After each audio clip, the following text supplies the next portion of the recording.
How's it? I'm just starting the stream as we speak.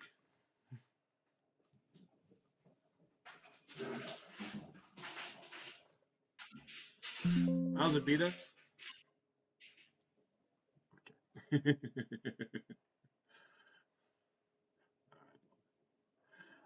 Okay, welcome everybody. It's League.live, and it's a little bit of a late start. We had to go watch United beat up Arsenal and penalties very quickly. We're gonna jump straight into the anthems and then get cracking on the games. And then Peter will tell us all about what's happened. We've had saga in chess around the world. Maybe there's some saga in World Chess on League.live. Who knows? Only Peter does. We'll be back right after the anthems.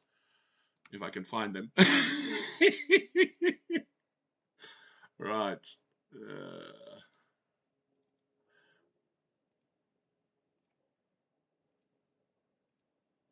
What? Oh, that's why. That was a bit weird. Let's do that. Let's go.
Right, and we should be straight into the game just about. Not just quite there. We've lost Peter. Hi, Andrew. Chris Briscoe's in the chat. I've got it in now. There we go. Hi, Chris. Happy New Year. Hello. And yeah, good turnout from both these teams. So we're here for game 5 of the World Chess League, Surbiton Junior Chess Club, captained by candidate master Chris Briscoe, captained and coach, should I say, but he's not playing today to join us in the commentary box, against North Staffordshire Knights, who are captained by Andrew Crosby. Oh yes, we've got an even number of players. So a minute to go. Both these teams, with the greatest respect, probably aren't going to make the playoffs. Surbiton is 63rd with 1 point out of 4. And I think North Staff Knights are on 56th, 1 point out of 4. But it's a good experience. And we get up as high in the league as you can. So looking at the ratings, it looks as if North Staff Knights have brought up experience on the top boards. But it's great to see a variety. You know, you've got 2100 in the same team as an 800. And there's similarly nearly 1,000 rating difference between the Attention, we are being followed as well. So, Chris, why don't you tell us a bit about your team and your players and predictions, and then I'll leave the commentary to the experts. Okay, let's have a look. Well, I think they just took one of their players out to even the map, to even the numbers out. Yeah, I've got quite a few of the sort of younger players, people who've played before who've done well, seem to have played so much recently, but I've been able to get a few others in.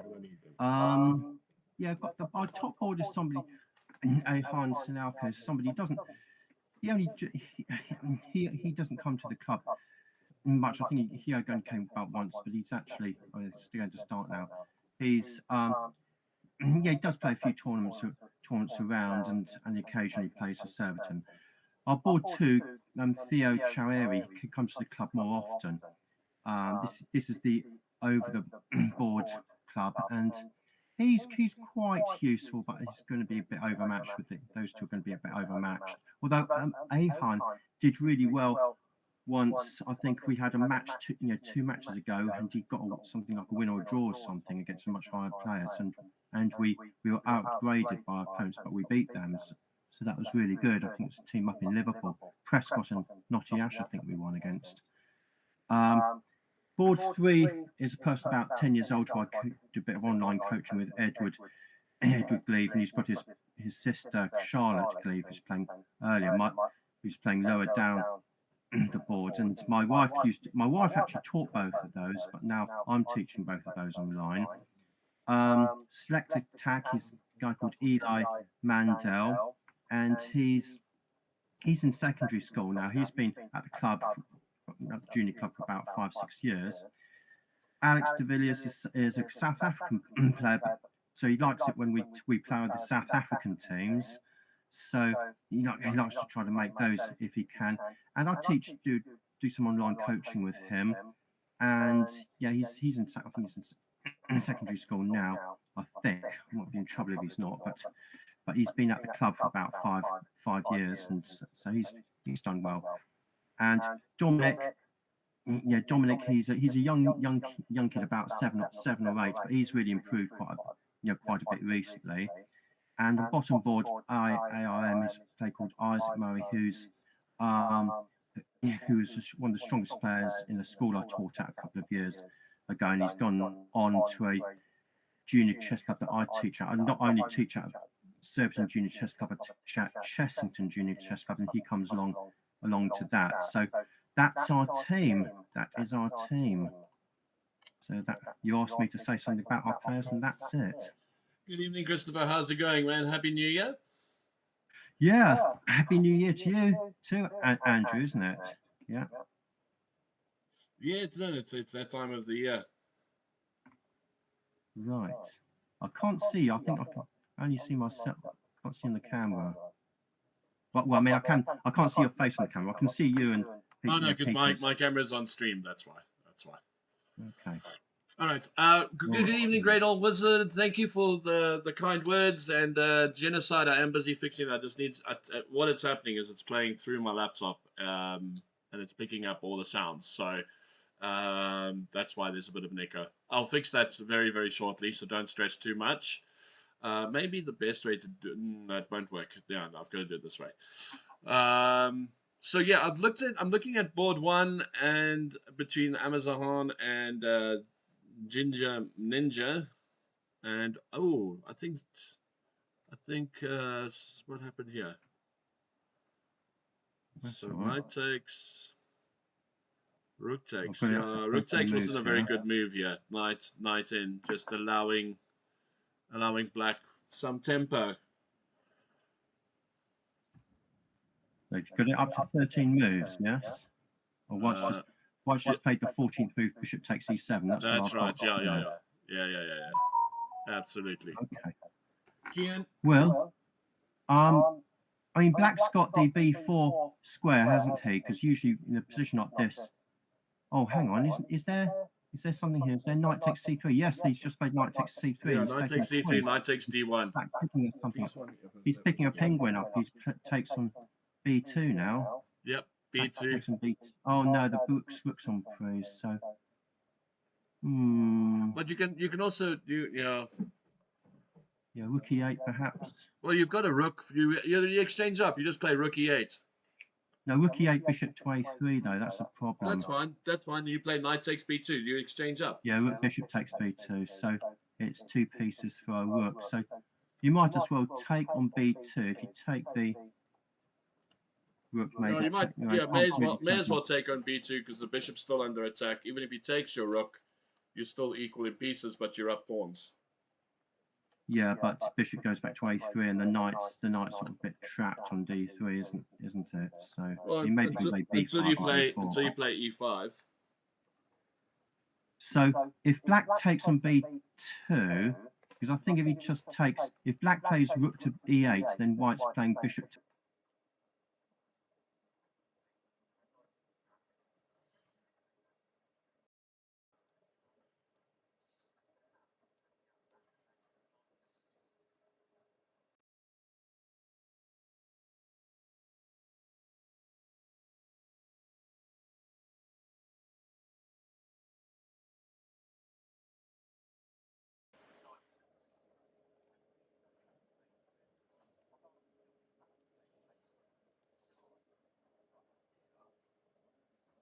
Black's a pawn up. The knight's a bit awkward, but you're attacking a4. Bishop's gone back to protect it, but now at least you've got the knight going to c4 if you want it. But you might as well just go with your pawns and play b5 now, I'm thinking. What do you think? Well, I mean, Black is now quite comfortable, isn't he? He's got 2 pawns. Well, I mean, he went for the exchange. He's now got 2 pawns. It's one pawn. One pawn up. Yeah, okay. I'm looking at the 2 B and C pawns. I'm I'm more excited about those 2 pawns than anything else. But C pawn's not doing anything. C pawn's a weakness. Black's got to open up. Otherwise, White's just playing rook c1, bishop b3 or something. And yeah, I would have played b5. I'd have played b5 for Black. You've got to get going quickly. Yeah, you got to get b5, maybe knight a4, c4, c5 kind of ideas. Get the rook behind the pawn, and Bob's a little bit of your uncle over there. Yeah, I mean you've got rook b1 here, and then this is the problem. You've got rook b. I'm surprised. I'm surprised White has got himself into this trouble though.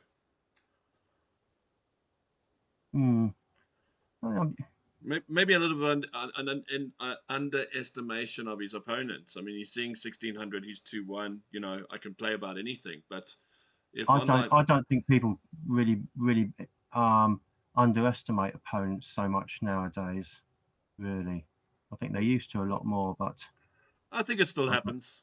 I mean, you're 500 points above the person. You're still going to go, you know, just about anything works. But today, that doesn't work so much.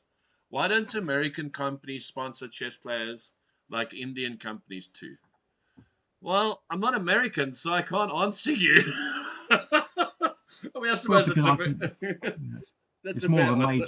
big thing in India. It's like it sort of it matters more, I think, in the general populations. It's like why did the Russians make a big thing about chess in the 60s? They wanted to use it as part of the Cold War, and I think India and China, it's a why they're really pushing the chess players a lot now. I think. I mean, you're getting so much more, so much of an exposure. I mean, I remember a book that came out about probably in the 90s called The Chinese School of Chess, and a guy called Liu Wengzhou, and it's quite interesting. But so many people were just vilifying it, or just thought it was a silly book because the Chinese were like nowhere in chess then, and they've really come on such a way. And those two countries have so many people. They've got about between them, they've got about half the world's population, haven't they? On that note, just getting back to the game, Dominique has dropped his first game. I'm going to go have a quick look at it. And Okay, which board is that? Dominique is 1, 2, 3, 4, Oh, 5, Dominic, 6. yeah. What's Okay, Dominic 6? Tang. He's the guy who's about 7, 8 years So old. So, oh, what's happened to him? gets a bit of a pickle, goes for pawns, not developing too much, goes for the pin. Oh, that doesn't look good. Bishop g5 does not look good. Queen takes b2. Now the rook and knight are in trouble. And yeah, it's sort of all. Ooh, Yeah, we've got a problem that the white king's in the center. That's the problem. Queen to e2. It's bad. It's a bad move. You want to play immediately bishop on the what was it? This eighth move. White goes bishop b5 check and plays castles. So you've got to get your get your king up. But on the third move c5, go back to the third move. That's a bit of a weakness. Not d takes c5, but if you play e takes d5, e takes, and then something like bishop b5 check or knight f3, and the idea is you keep the tension d4 and c5 like that, and you'll break it at a time that's good for white, and then the knight and the queen are all ganging up on d5. So On d5. this is a little bit this position after you play e takes d, and he plays e takes d. It's a little bit of the French gone wrong if you think about it, because you have that variation where you play e4 c4 e4 d4 knight c3. They play c5. You play pawn takes bishop b5 knight c6 knight f3, and then there's like little tricks when the knight goes to f6. You got bishop g5, and you're always threatening knight takes pawn on d5 for little attacks on the knight on f6. So it's sort of like transgressed to some weird variation of the French until he took on c5. Because now, when he takes on c5, it's very Frenchy, isn't it? Yeah, I mean, you shouldn't have taken on c5. This is a sort of tension. These 2 points, I think you need to leave alone and take on d5. In one sense, you may think if you just take on d5 on the fourth move, and instead you're opening up the line for the French bishop, but that's counteracted really by the fact that white's got his knight and c3 and queen and d1 sort of ganging up on d5, and white just doesn't rush for it. I think he just plays knight f3, bishop b5 castles, and black's always got this headache on d5. White doesn't. I don't think he should rush to take on c5. I think that's going to help black's development as it did in this game. That's what I see. Yeah. All right. Anyway, Let's go to there's results coming in fast and quick. Let's go to Art Swift, the next one against Charlotte's, and Art Swift picking up a point there as well. And it looks like the accelerated London was played. okay, let's go. What is rook black. at b8? What is rook b8? Yeah, That's a yeah, weird that's a move. difficult one to play against the London. Let's see. Yeah, a lot of inexperienced players will play knight c6, but anyway, rook b8. Wow, that's a new move. Wow. Wow, Yeah. and it's not that bad. It's not that bad. Computer evaluation isn't that bad, and that can, No, rook b8 isn't good. Isn't good in this position. I played the London, so I know. You play a move like that against the London, you're not doing anything. It's fine. He can continue, and White literally now just puts pressure on c6, and the queen yeah, on but the black can play moves like b5, b4, and expand on the queen side. So like white played in this position knight bt2. Now, okay, Charlotte's just played knight f6, but why not play b5, pawn to b5? Well, pawn to b5 is That way better. you're taking away b5 from the white bishop, and you're expanding on the queen side. You expand then you can play a move like bishop to d6, and okay, it's slightly unusual, but at least you're actually doing something, making some progress. I mean, I know if you play, it sounds crazy playing b5, but what would you do if black played b5 and just on the stick, fifth move? I would stick to my thing. I don't want you to play knight b4, so I'll play c3, and if you play bishop d6, my knight goes to e4, and at some point my queen's going to go to e2, and then your pawn on b5 will need to move, or you have to play a6, so you have to waste another pawn move, and then I've got breaks in the center with e4. But I mean, if you go through that slowly, b5 c3 looks a good move. I'd be thinking about playing something like bishop d6. I then could knight. be playing that I want to develop, or I could be playing a6 or maybe even a5, so that a b4 advance could be looked at. I mean, it's an idea. I mean, black's got Yeah, ideas, no, and it's I an think idea. against the London, it's good to actually have ideas. I mean, I get the feeling that b5, it looks horrible, but it's probably not as bad as it looks. I mean, that's just what I think. I know not many commentators would would advocate b5 in this position. I No, get that, but no, but I mean, I understand why you're advocating. Why you're advocating b5 because of rook b8. You've played rook b8. You're now going to stick to yeah, the plan, right? yes, And I get it. It's just for someone that plays in London like myself and who is studying it extensively because I do believe it's got a bad rep. People are like, oh, the London's so boring. Well, I've yet to have a boring game with the London because I definitely played a different way with it. Just because of my background of what I've played before with it. And when you say rook b8 b5, from a London perspective, you're not sweating in the position because all your moves you can still do. You can still play your c3, you can still castle kingside, you can still play queen e2, and you can still play knight e4. You haven't stopped me from,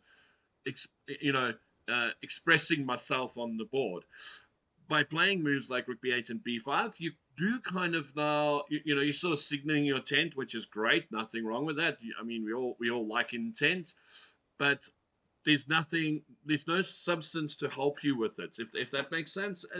And yeah, it's a tough does. call. No, this is good points because you're basically saying, when you're playing the London system, you're playing these standard moves like c3, bishop, d3, castles, queen e2. I don't think you meant knight e4. I think you meant pawn e4 or maybe knight e5 90, and 95, 95, 95, yeah. yeah, a knight e5. No, no, no. Okay, and then after knight e5, you can make moves potentially like f3 and e4 and stuff like that. So Yes. yeah, you're doing these things. But what I often teach my children, kids, is that playing against the London system is difficult. But what is going on is that white is basically doing what you said. He's trying to get a good position. He's not trying to beat black up immediately, but he's saying, I'm going to put my piece on these squares. Now it's up to you to do something. What I'm developing my piece. I'm going to have a good position afterwards, and I'm going to win from there. Now you, as black, you've got freedom to set up your pieces, but what are you going to do? How are you going to set them up?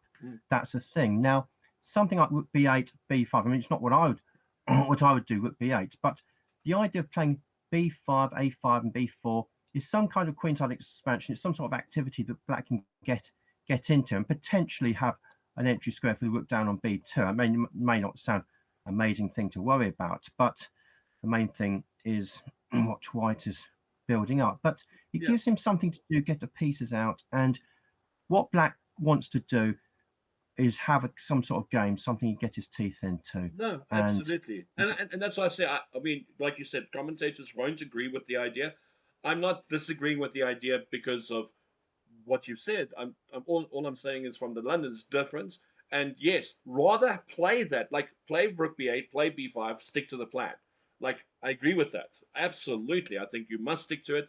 And maybe Black might have had a better game had they gone with the b5, a5 ideas, expand on the queen side, get something going. Um, and yeah, like you said, most commentators would disagree with it. I don't disagree with it wholeheartedly from that perspective. From black trying to expand on the queen side, I don't I don't disagree because when you play a move like Rook B8, there's got to be a plan behind it. So rather play with a plan. Let's see actually what did happen, because Okay. Black played Knight F6, so got Bishop D3, Knight E4. Well, that gives away a pawn. So this is what happened. So your pawn down, Bishop check.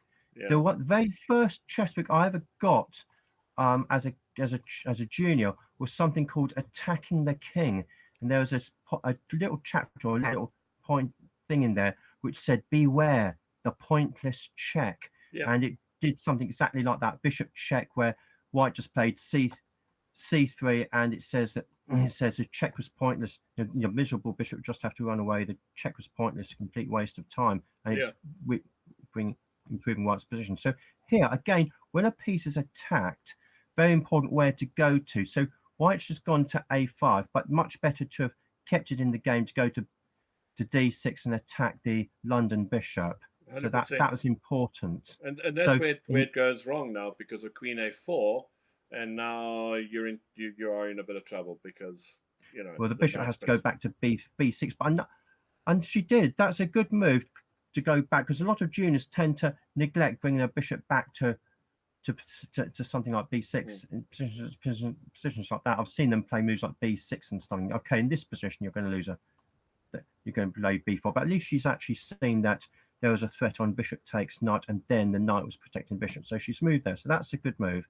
If White takes the knight, and if White takes the knight, then you're going to end up with bishop D7, or well, pawn takes, queen takes, bishop D7, and Black's getting his pieces out. But White's played a good move here, a much better move, bishop knight E5. So that's good play. So obviously either you play bishop D7 or castle. Let's see what happened. Oh wow, Rook A8. Wow, 10 out of 10 for imagination, but I wouldn't have even considered problematic. That. And then it drops the rook and the queen in 2 moves. So that's a bit of a pity. Yeah. Well, let's go to a second game because she's finished her second game as well. Okay, let's go through it very. They finished second game. Yeah. Oh right, so it's 6-1. I have to look at the one our guy won in a minute, but let's have a look at the second one. So need to get to the beginning. So Charlotte lost this game, so let's have a look. So she's playing against Scandinavian. Now she did well to take this. So many people have and don't even take the pawn, Junior. I'm glad she took, but after queen takes a knight, she go to C3. But D4 is okay, but E5 is possible. Okay, you can play knight C3 here. Knight F3, okay, bishop.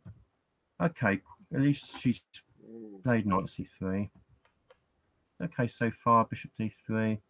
I think the main move is bishop C4, but still. About castle. Yeah, you want to castle. You don't. This is what you've got here on White's 7th move is something a lot of juniors tend to do. They like to exchange or something, because this is a move you can play, but you have to keep tension. Often it's really important to keep tension. Certain positions, so just castle. Yeah. So takes again. Bishop D2. You want to castle earlier, then because that's a move you're going to play. And once you've done that, then you can move the bishop to D2, or maybe to F4 to G5, wherever you want to do it. So C6, knight E4, queens, yep. Knight takes. I think knight takes is a bit hasty here. Don't think. Yeah, I think you're right. But you've got to defend it. Queen to E2 is better, isn't it? I like queen E2. Knight G4 is also interesting. Has some merits. Knight C5, you mean? Knight G5. Knight G5 as well. Has some interesting plans. Maybe E5 is interesting against that. E5 could be looked at. But I mean, queen E2 I think would have been slightly better. Knight takes. Okay, pawn takes. G3. So again, plays G3 because they want to move their knight. This is the logic. They want to move their knight and they're worried about the mate on H2. Or they forgot that the knight is defending H2 and therefore don't castle and play G3. It's juniors, anything is possible. I mean, it's not popular at the moment, G3. I mean, okay, knight D7 got played.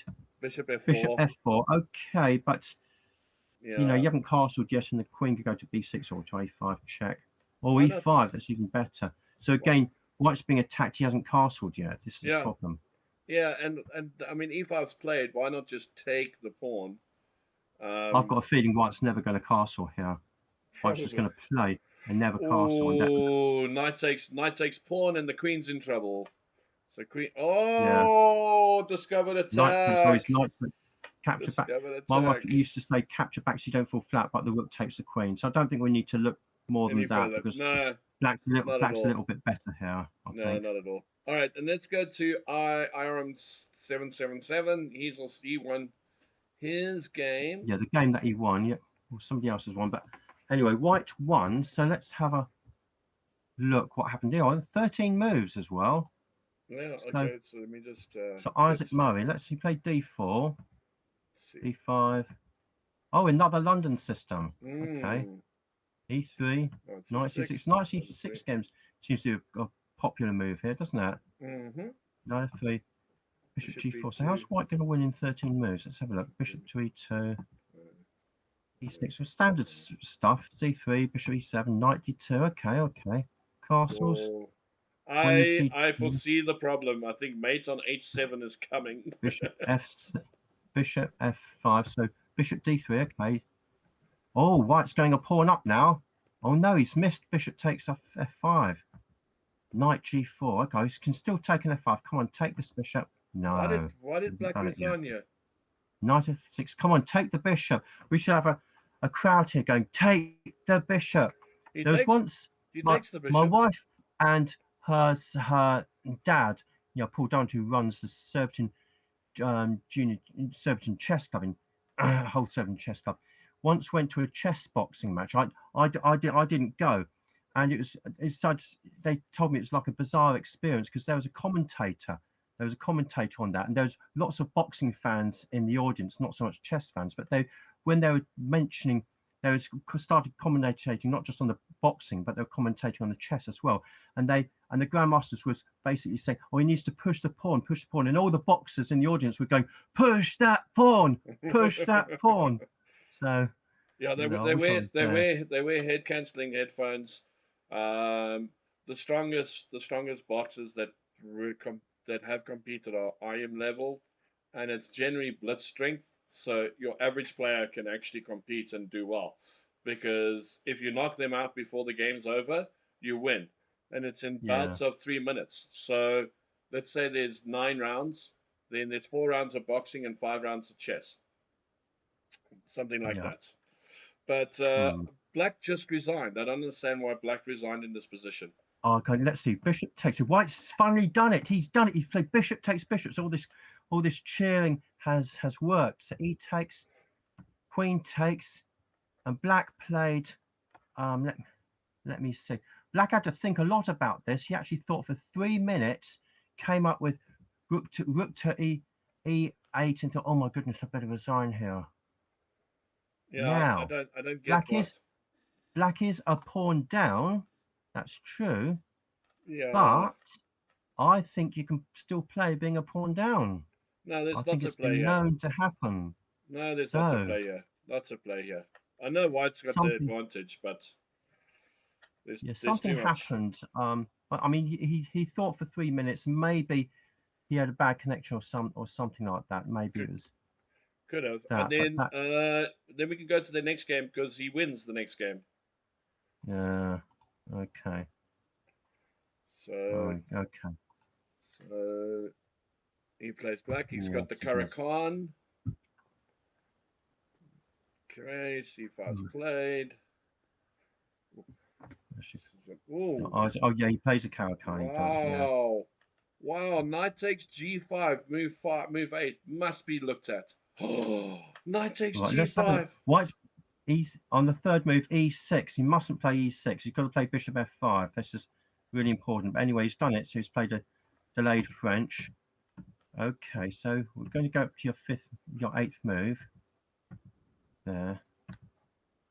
Bishop d3, g5. Knight Push it, takes g5. pushing white back because. So let's see what black played. So So what? Sorry, white played bishop to e3, but yeah, knight takes g5 does look like more in No. keeping with the position, doesn't No, it? knight takes g5, it's over. Pawn takes knight, queen h4, king e7, bishop g5 check, knight in the way, bishop Yeah. takes knight, mate.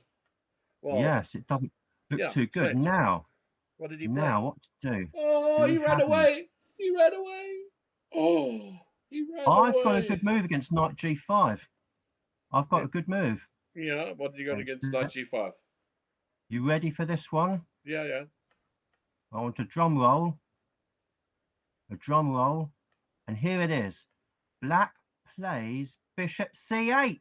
Come on, and runs See, away. I was waiting for something spectacular. Bishop c8. It's probably the best No. move. Bishop c8 does not excite me. I'm No, gonna win. I'm I gonna think win it's a the rook best. or something in that case.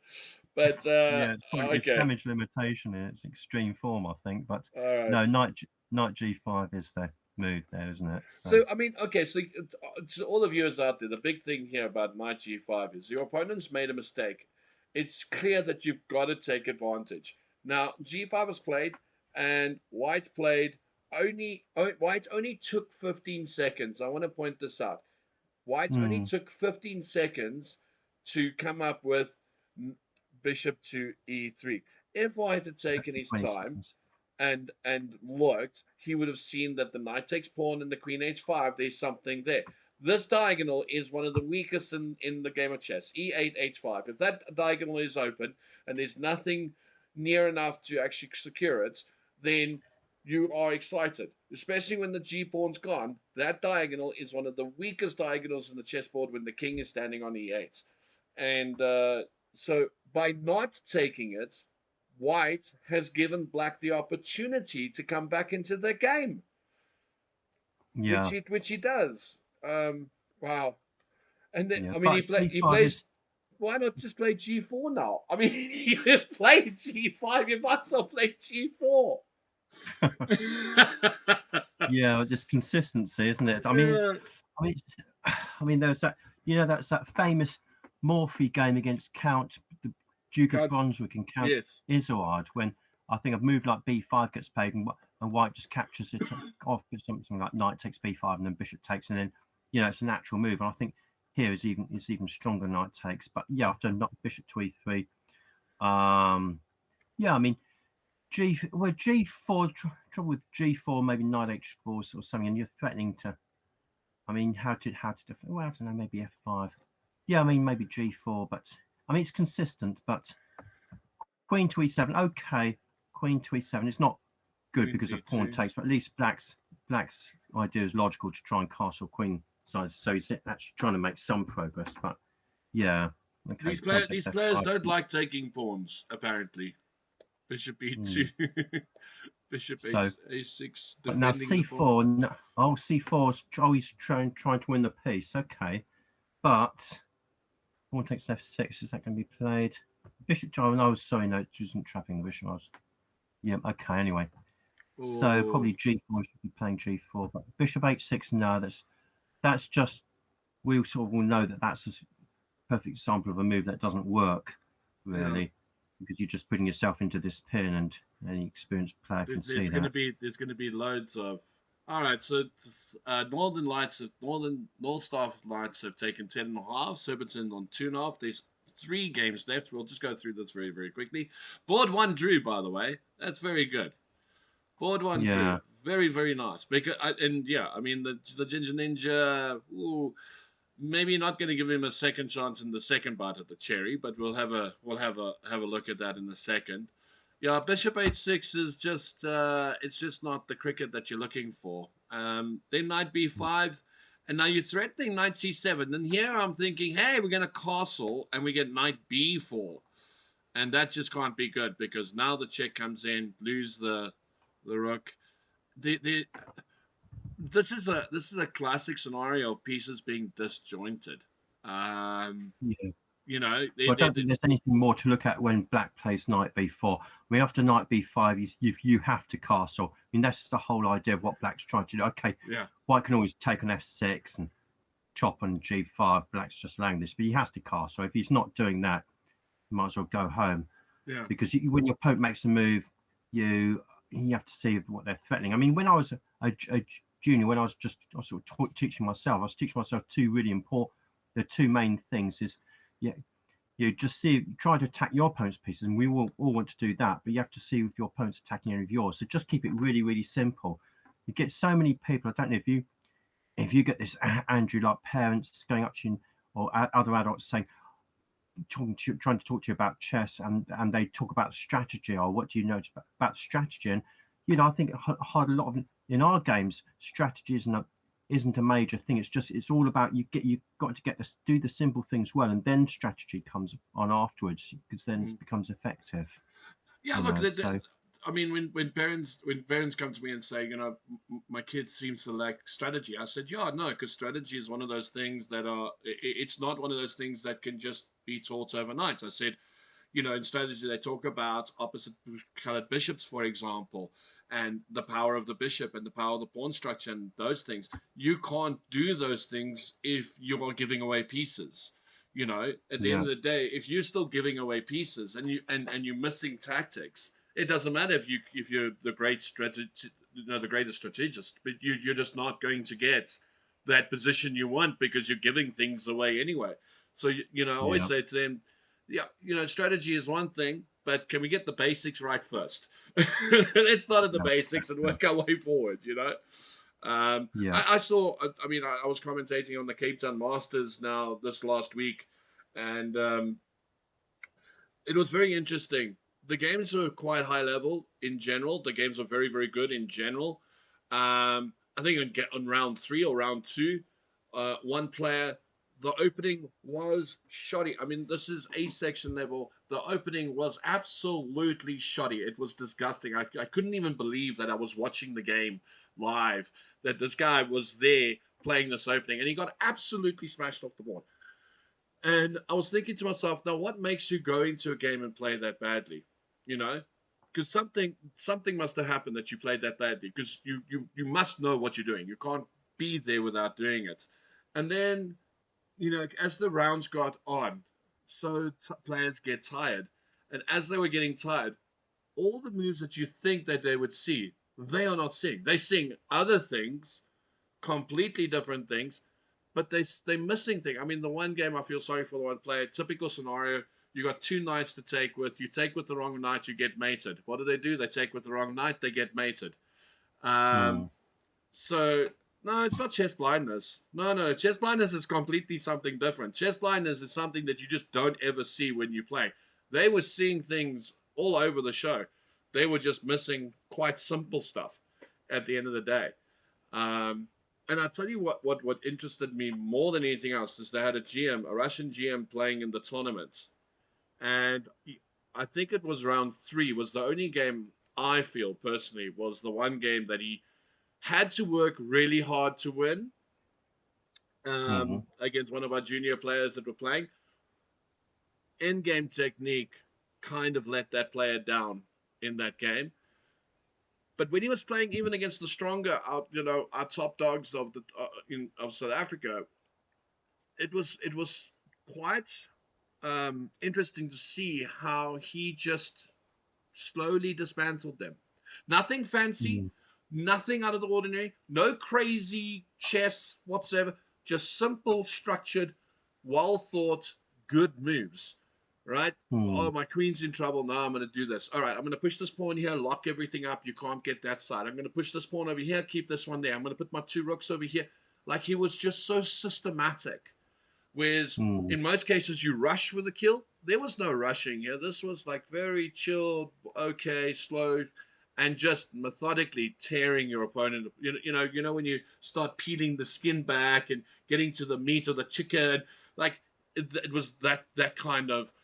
It was impressive to see, and at the same time, a bit worrying for the players, because you're like, how are they going to get to that level? They need to get to that level. They're playing good chess. They top in South Africa, but now they got to really go up and beyond that level, and it's tough for players. And that level that level, Andrew, is strategy, strategic level, and not just that. It's strategy level in the end game, where Yep. most of us don't have so much experience. But in order to improve at chess, the end game is the most important aspect of the game to study. And So one may object to that, saying, well, it doesn't often occur in my games. But the main reason to study end games is to see just how the pieces coordinate Mm. with each other. So on a reduced level, then you can do it more on a more Do complicated you know what middle game level. what they say percentage wise is how you study your game, how to study chess. You're supposed to spend 40% of your time on end games, right? Mm, You're supposed to spend 40% of your time on end games. You are supposed to spend 40% on tactics and 20% on openings. Do you know how people train? They train 50% on openings, 40% on tactics, and 10% on end games. mm, You know, the moral is that you're supposed to spend a lot of time on end games for exactly what you said, because the end games teaches you how the pieces work best. Because when there's little pieces on the board, your bishops come alive, your knights come alive, your rooks come alive, your pawns come alive, your king comes alive. mm. But players don't like to spend time on the end game. And I agree with them and I disagree with them. It's boring at the best of time. Have you studied rook and pawn endings? They are so boring and so they're so precise. But you need to, you know, Well, there's a you saying, there's attack and defense. There's this sort of romantic idea, and chess was exactly like that in the Victorian times. This romantic idea of these swashbuckling attacks, um, and great, great attacks with a lot of power. But in the end game, the attacks are weaker, but then the defense is weaker. So mm, this is the thing, and also just another a quote from probably about 1880 or something, when Paul Morphy was when Paul Morphy was interviewed about Steinitz, because he was going to become the new official world champion, and funny enough, although Paul Morphy, we think of Paul Morphy as a player around about 1858 and Steinitz around about 1880, 1890, they're both about the same age as each other, Paul mm. Morphy and Steinitz, because Steinitz was an old man when he became world champion. And Paul Morphy was interviewed about him and says, "What do you think of Steinitz's play?" Because he's going to become, he was recognised as being the best player in the world, and Paul Morphy was really recognised best player in the world before. And Paul Morphy's reply? Have you heard this one? I don't think so. Enlighten me. I'm Okay, always it keen to was, learn. was quite interesting. He said he didn't think much of Steinitz because he said his gambit's not good. He actually said that, which is quite funny. So an interesting game on board one. The Ginger Ninja I said was going to come back flying hard, and I think the move Rook G6 G4 here, and it should be over. So this is board one. Let's have a look. All right. So, Rook G4. That doesn't look very pleasant, does it? No. Well, there is. E4 doesn't work because Queen's under attack. So, oh dear. Okay. Oh, Rook takes D6. Rook takes C6. That's the move. Yeah, You can Rook play takes Rook takes. C6 is nasty, but is But you is just play uh Queen is uh, takes, and is your is Queen takes, and White's surviving. White's in the game. He's mm, exchanged for a pawn down, but he's got to spot Rook takes C6. He should do, but it's a tough is decision he? to make. Is he going to spot Rook takes C6? Well, he's taking his time to look for the move, so Yeah, he hasn't found it yet because I think it's only that move, I think isn't it? Rook takes C6 is the only thing that saves him for now. Yeah, I hope he's. So if he sees this, we'll be entertained a bit more. Otherwise, the game match is over and finished. So, 100%. but this in position after Rook takes C6, Queen takes C6. Okay, White to play here. Do we try and exchange off the queens? Oh Yes. yeah, Rook takes C6 is taken. Queen takes C6 is played. Yeah. Should Good we play a stuff. move like Queen? Do we try and get the queens off? Queen D5. I mean, maybe we can, because then you can maneuver the rook to b5 and put pressure on. You can play moves like bishop to e2 and then go to f3, improve your position and put pressure on b7. That might be the best thing to do. I mean, white could play g3 or bishop g2. So which plan? What do you prefer? It's he's playing for g3 and bishop g2. But now I want to play h4, h5. yeah, I'm gonna go for it. okay, that does make sense, doesn't it? h5. h5. If you play bishop g2, don't care. Queen g6. And I'm saying, come at me with what you've got. I'm okay. Well, yeah, okay, okay. h5, bishop g2, queen g6. Yeah, you're trying to hold things. What was that? No, it's just the Google Meet. Nothing serious. Call ends in 15 minutes. Okay. Yeah. All right. So we've got 47. So okay, let's. So now you know genocide. You must spend more time studying your end games than you do your openings, mate. Just switch it around. Well, the most important is to actually get people sort of studying chess in the first place. Okay, rook g5 is he's trying to control in d5, but white just needs to play bishop to g2. So what's he? Oh, he's trying to go to b5 with the rook, perhaps. Yeah, Okay. I think this H. Yeah, I don't know. Either way, black can play this. Where are you from, genocide? I don't like Queen C7. So Don't like this position too much. I think black is slow playing this. okay. All right. I mean, why don't you just play your H4, H5 move? I mean, okay, queen to see some positions like this. It's all about maneuvering, really. So, I mean, black rook's controlling along the fifth rank. So black's wanting to play rook to d8. So I'd have played queen to d3. So rook d4. I think black's just going to. Oh no! If he plays rook d8, you can just chop it off and take on. Yeah, take on b7. So maybe that's okay. And with the rook and d4, oh, hang on, if you've got queen c1, be a bit careful, but bishop would just block. But maybe that's what white's trying to do, queen d3 or something, but okay. So what to play? I mean, yeah, black's got Queen C1. I'm assuming he's going to play rook back to D1. yeah. I mean, white he might play bishop f1 though, and then play something like queen d3. But I don't know. That's a bit. I don't know. I mean, rook d1 is a sensible move, isn't it? Okay. Well, that's interesting. Queen d3 perhaps against this. So maybe I'm being a bit critical of the Ginger Ninja here, Chris. But when you play a move like b6 in this position, where you know there's a weakness on the G file, you know there's a weakness on the back rank. Yes, I know the pawn is being attacked twice by the bishop and the queen. I get that, but it's almost like he's trying to prevent everything instead of improving anything. Does that make sense?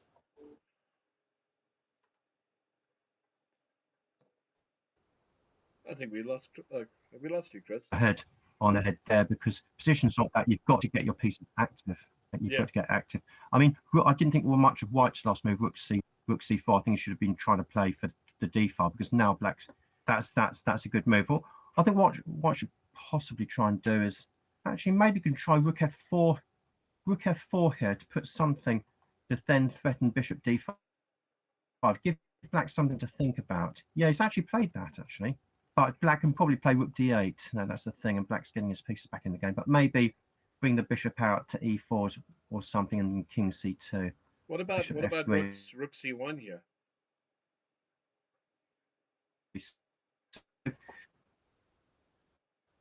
Rook, yeah, I mean, the rook's coming to D8. I thought he's trying to control D5, but I think white just plays a bishop out F3, King G2. Then at least white's fairly safe along here. Although, unless black gets 2 bits on the first rank, that could happen. Two rooks there. No, bishop F3 controls D1, doesn't it? So yeah, I'll go bishop F3. And the time, white's at half a minute up on the time, but still he's thinking. But bishop F3, I'd say, is the move, is important. But black's got a bit more control of the center. White really did need to. I didn't like this move, rook c4 for white. I think you should play queen d3 or something, just control the d file. Then you, because at the moment black's got control of the c and d files. Yeah, bishop to e5. I prefer bishop f3 because now black can go check on c1, king g2, and then rook d1 probably. Although there's f3 for the king, but still, yeah. Okay. Okay, maybe white can try and play for bishop g6 or something. Don't know.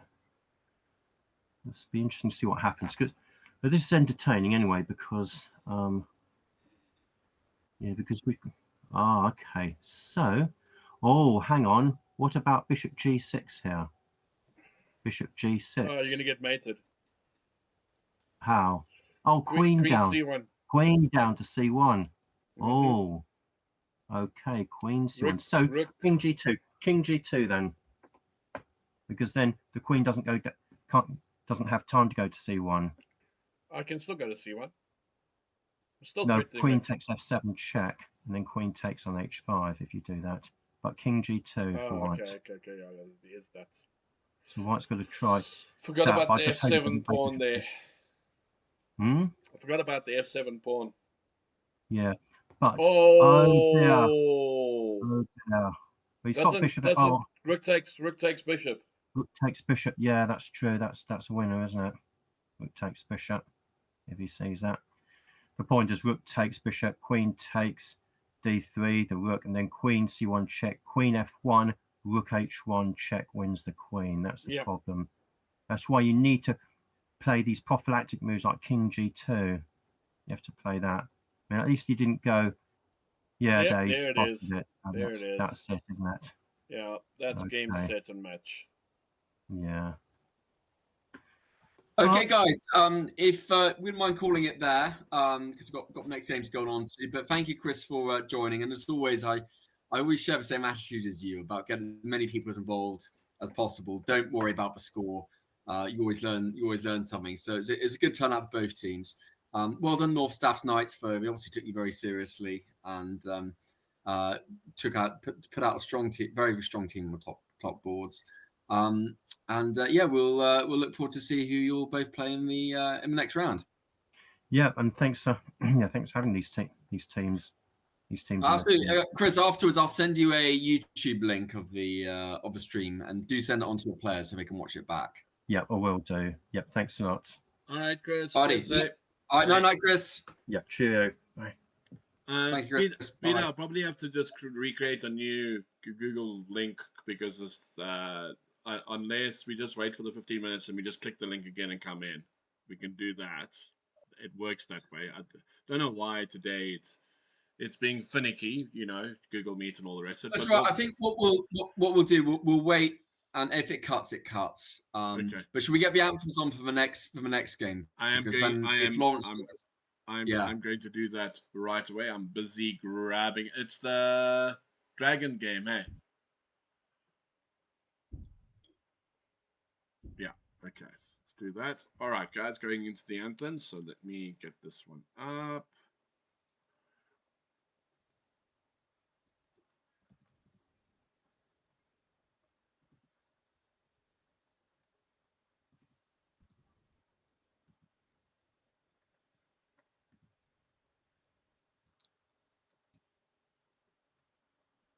With Monday.com, every business, no matter the industry or size, can simply work better. Monday.com.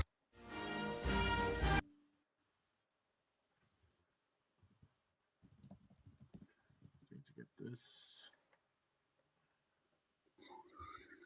Okay, and off to the anthems we go.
Hi, Lawrence. You all right?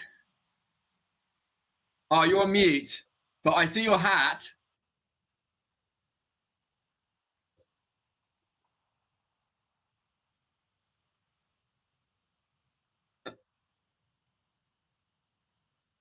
Lawrence, if you can hear us, this call might end because of the free trial. So I'll just email you a new link if it does. But we can't hear you. We can see your mouth moving, unless you're the best ventriloquist in the world.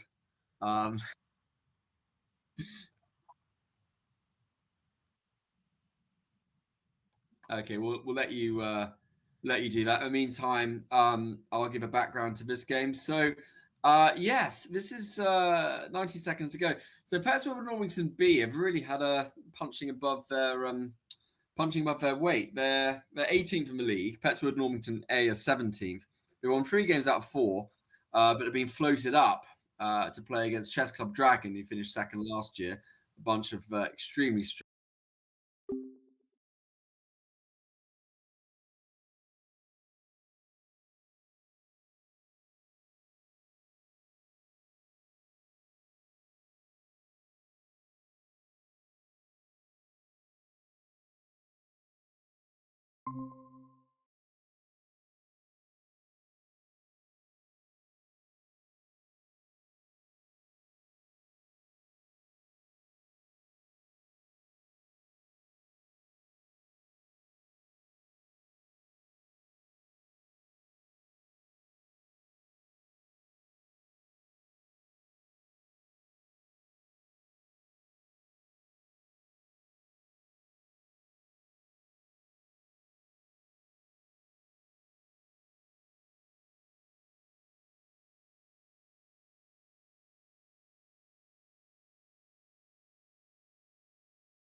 Yeah, fair enough, absolutely. Well, Lawrence joined. Hi, Lawrence.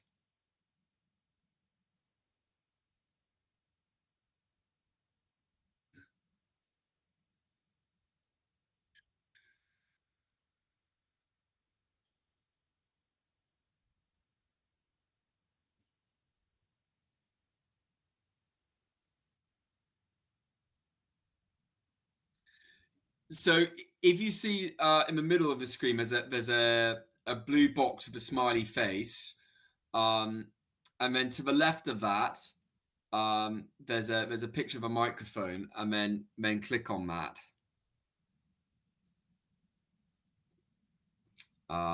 It has a well, yeah. So you have a picture of what looks like a camera, and then you have a picture of what looks like a microphone, and just click that. Okay, in fact, all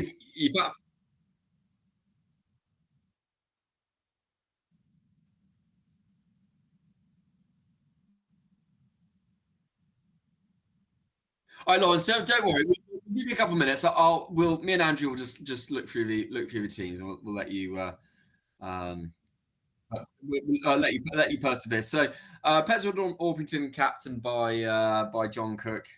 They are a club out in Kent, where this team Lawrence is a councillor, was a councillor, sorry. And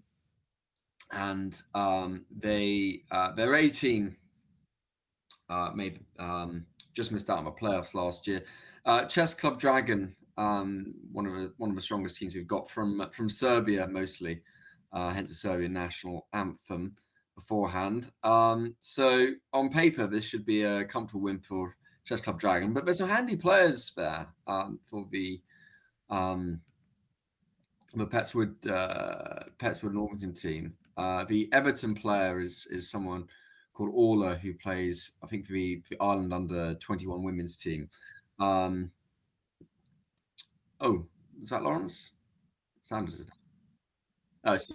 That is. Shall we do what we usually do and look at the bottom board?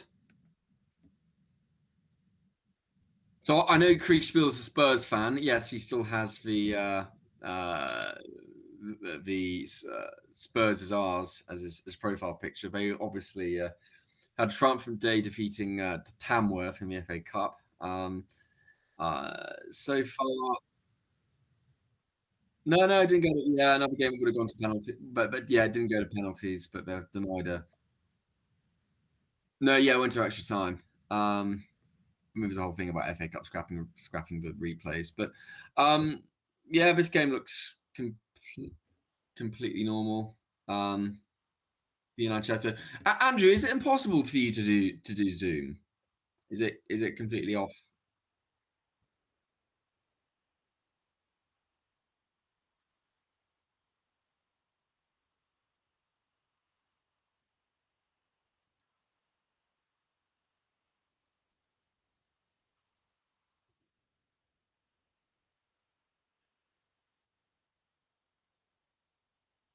Yeah. Okay. I'll have a look at that. Shall we look at board? If you can multitask, Luna Yang, who I presume's name is Luna Yang Lee, is against Aka Zubic. Oh, Lawrence has done the join and rejoin. Um, I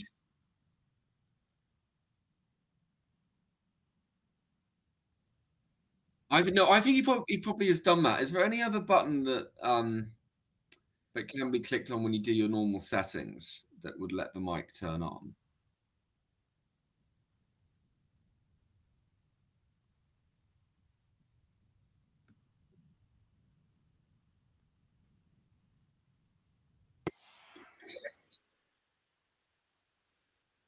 Oh, actually, there was a little sound, Lawrence. If you just say that again, because I think it was sounded scratchy. Just start speaking, Lawrence. Oh no, it sounded as if a little bit of distortion, which is what I wanted. Maybe the mic's broken. We'll give it another 5 minutes, and see if person.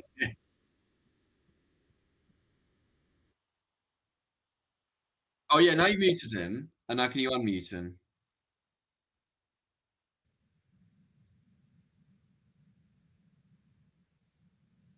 Ah, right. Okay. In which case, the link is working okay, but it's the uh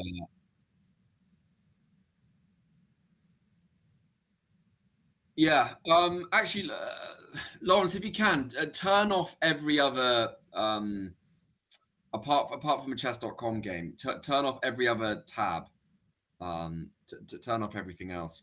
Okay, meanwhile, looking at Luna Yang, I'm going to presume Luna is a she. Apologies if I got that wrong.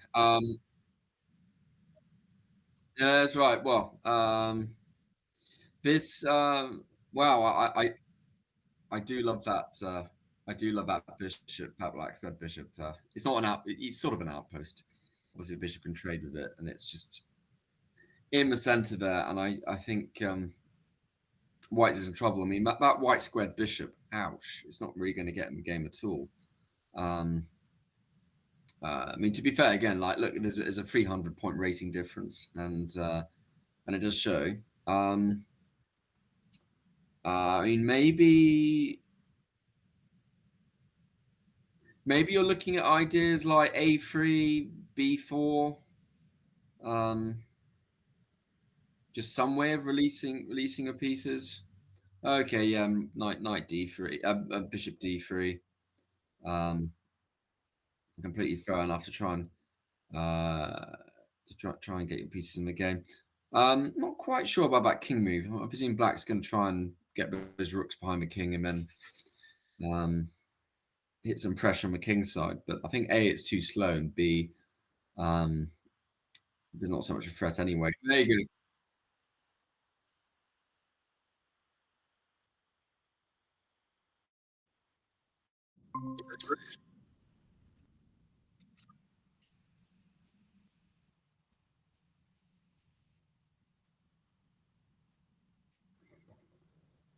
Yeah, I think it's Andrew, should we try? Should we?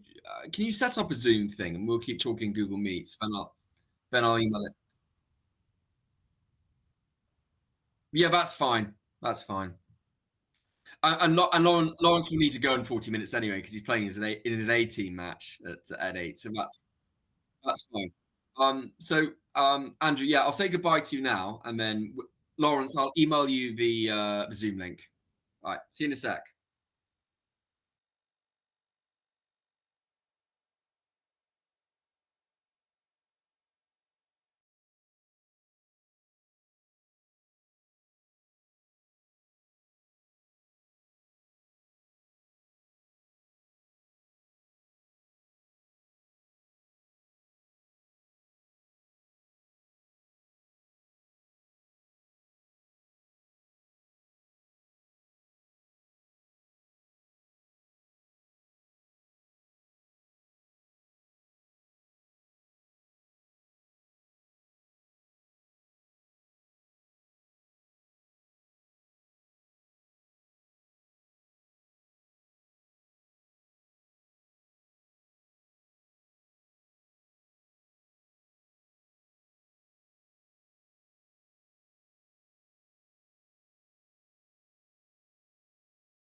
Hello.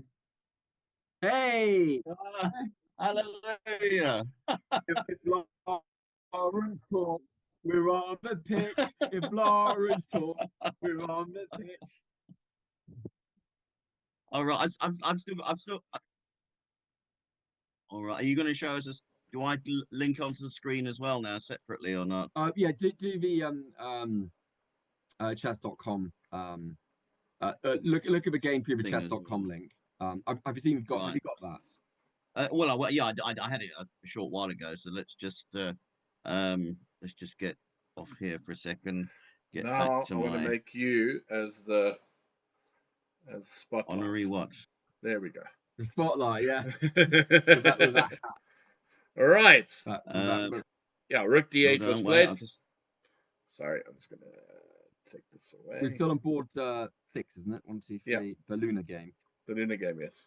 Oh yeah. Chess Club Dragon are 1-0 up while Princely Fog Oh, blimey, that went didn't down take long. to Nemirena. Yeah, we haven't even got Lawrence talking, and someone's still. Sorry. Have you got me to? Can you hear me? Yeah. Yeah, we can hear you. Oh, that's good. Oh, well, I'm here. Ah, well, let the party Kid? start. Are you gonna get this Yes, one? Ain't no party without Lawrence. yeah, well, indeed. And I would like everybody to know I still have my Manchester United beanie on in deference to today's fabulous performance. I won't call it fabulous, but I'll call it grinding. Oh, well, I say a gutsy performance. I think No, is fair to say. it was a gutsy performance. I want to also say, can we keep Balair as our goalkeeper and stick Onana somewhere far away, far away? Like it's probably He can't kick the ball, at times, but certainly he's very long, isn't he? And he made a couple of magnificent saves. He really did, especially the penalty save was quite brilliant. Both penalty saves. Yeah, that's true. Both yes, penalty that's true. saves. You know. No. Yeah, I think he brings something different to the United team. I think Onana is just exactly that. Must get sold back to where he came from. Go back there. We don't want you. You're not good enough. Just go away. And get David De Gea back. I would love David De Gea. Have you seen what he's doing for Fiorentina? My goodness He's gracious! doing really well. I mean, come really, on, really well man. We got rid of one of the best goalkeepers in the world because what? You had an issue that he didn't want to pass the ball out from the back. He knew his players couldn't handle the ball at the back. That's why he didn't do it. Oh man, oh man. No, I rate De Gea. I think he's a good goalkeeper. Look, he made the odd mistake, but he's a good keeper.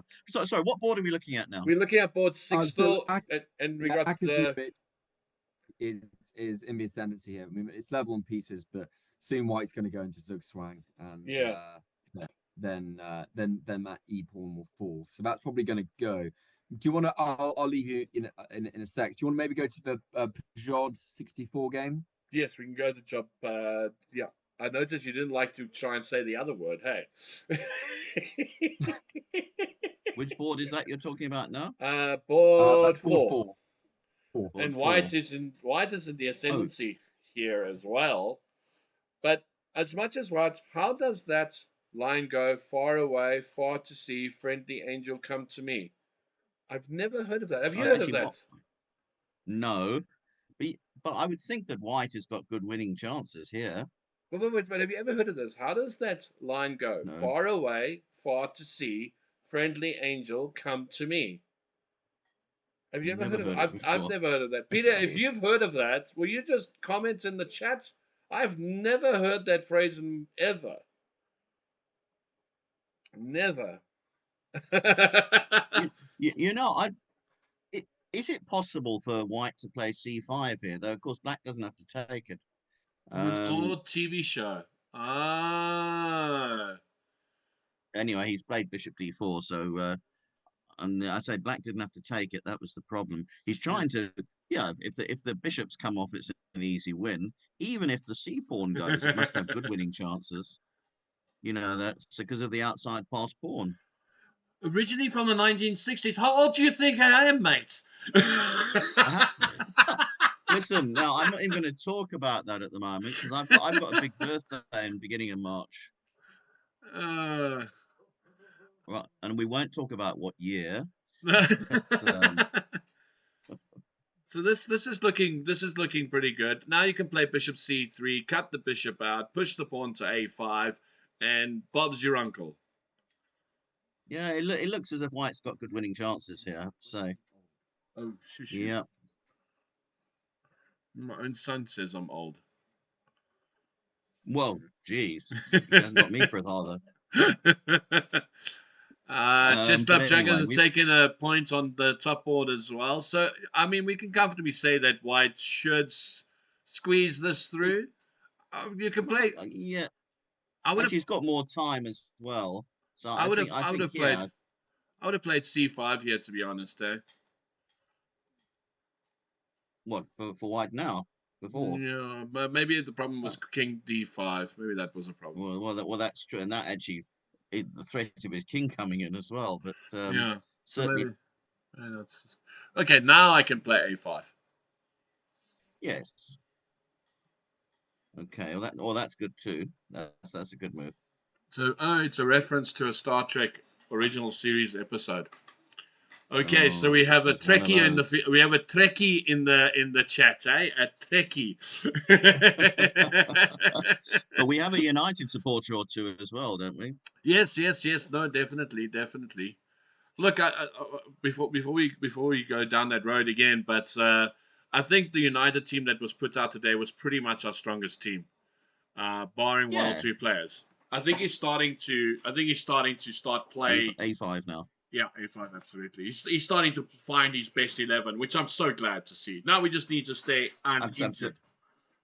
Well, I thought Casemiro might come on for extra time for penalties as well. Actually, he's a class defender, but he's a bit slow. No, he's a class player. He's a bit slow though. But Yeah. I like Ugarte playing there now as well. He seems to have found his form. Yes. No, Ugarte did well today, hey? Holy smokes, that man did.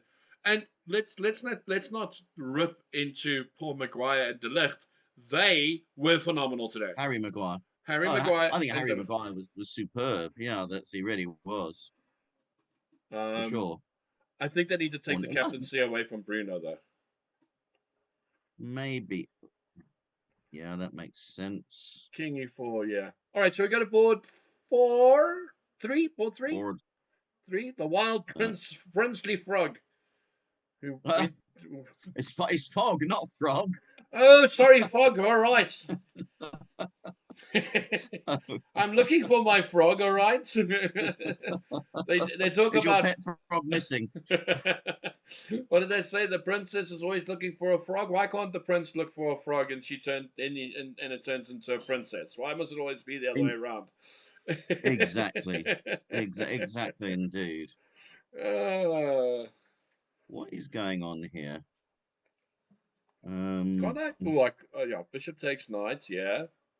You retake with the e pawn, and then that f pawn is likely to drop, isn't it? Well, that f pawn was always likely to drop, wasn't it? Yeah, that's Ah, thank you. What's the material situation? 1, 2, 3, 4, 5, 6. That's equal. Once the pawn's Oh, dropped, I think. Yeah. Well, black's got 2 bishops. Why are we not going 95? Well, that's what you'd think, wouldn't you? That's I mean, seems to make sense. 95 just, you park your Yeah. knight on e5 and you're saying to black, well, what are you going to do about it? It's true. Mm. Yeah, I would agree with that. Yeah, it's hard for white to make any progress here, that's for sure. So that's interesting. Would you have taken the bishop first and had the queen take and then put 95? Or do you put the 95 and hope he takes with the bishop and go into an opposite colored bishop position? Well, it is. It's a bit early for opposite colored bishops, but yes, it is. But that sometimes helps for attacking purposes as well, doesn't it? Yeah. So I don't know. If white gets his bishop on e5, then there's queen g3 and things like that as well. I think I would have played knight e5 first, personally, but maybe it's not that bad. The other way around. You know why? You know why I'll take my bishop for his bishop? Because my bishop's not going to do anything for me, whereas his bishops can still hurt me. Possibly, So possibly. get rid of it. But then my knight is standing on e5. I can play rook f3, rook g3 if I want to.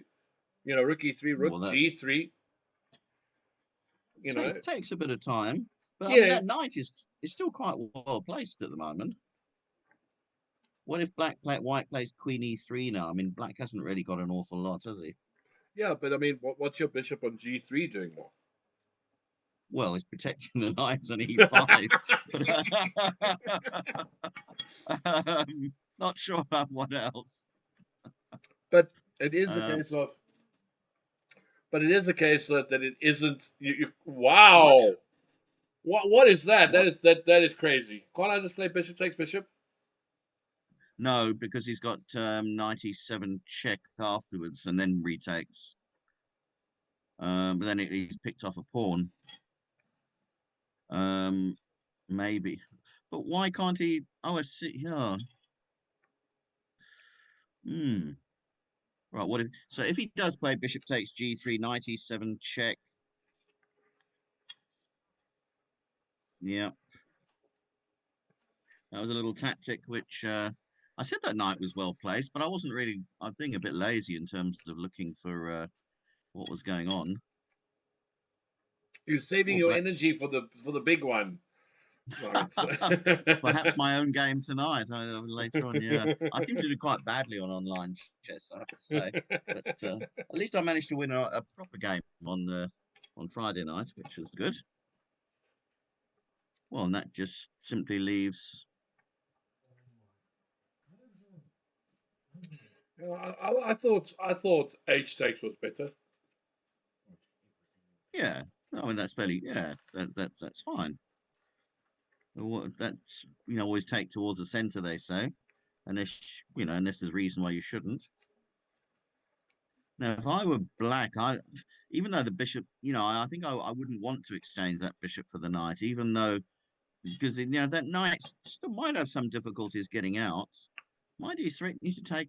Oh, okay, yeah, he probably can't save it really. That black's pawn structure is suddenly a bit that rook on pawn on d5 is a bit weak, isn't it? The bishop is going. No, it's not. Surely. Oh, You want to say that again? Surely it isn't.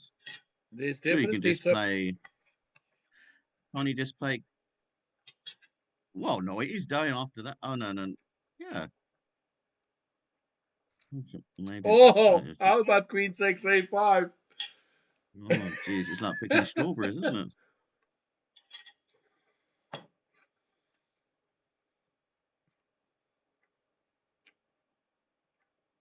I think you should play rook takes f5. Then if queen takes e7, rook e5, and again more material comes off, and white's a couple of pawns ahead. If you play rook takes e5, then queen takes, then you've got rook back to Rook e5, yeah. and you exchange a pair of rooks, and white's 2 pawns up. I want to know. I want to try and get knight g6 to work. Well, it'd be nice if you could, but I'm not sure if it does.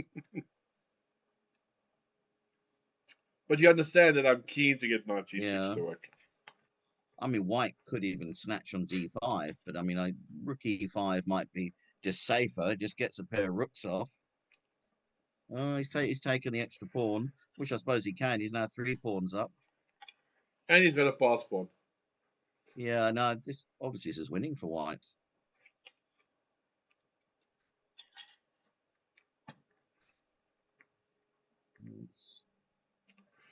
What about a nice little move like queen to e5? That e5 square has been quite impressive, actually. Well, I say with 3 pawns up and a rook and pawn ending, I think you can afford to exchange queens. So yeah, nothing wrong with that.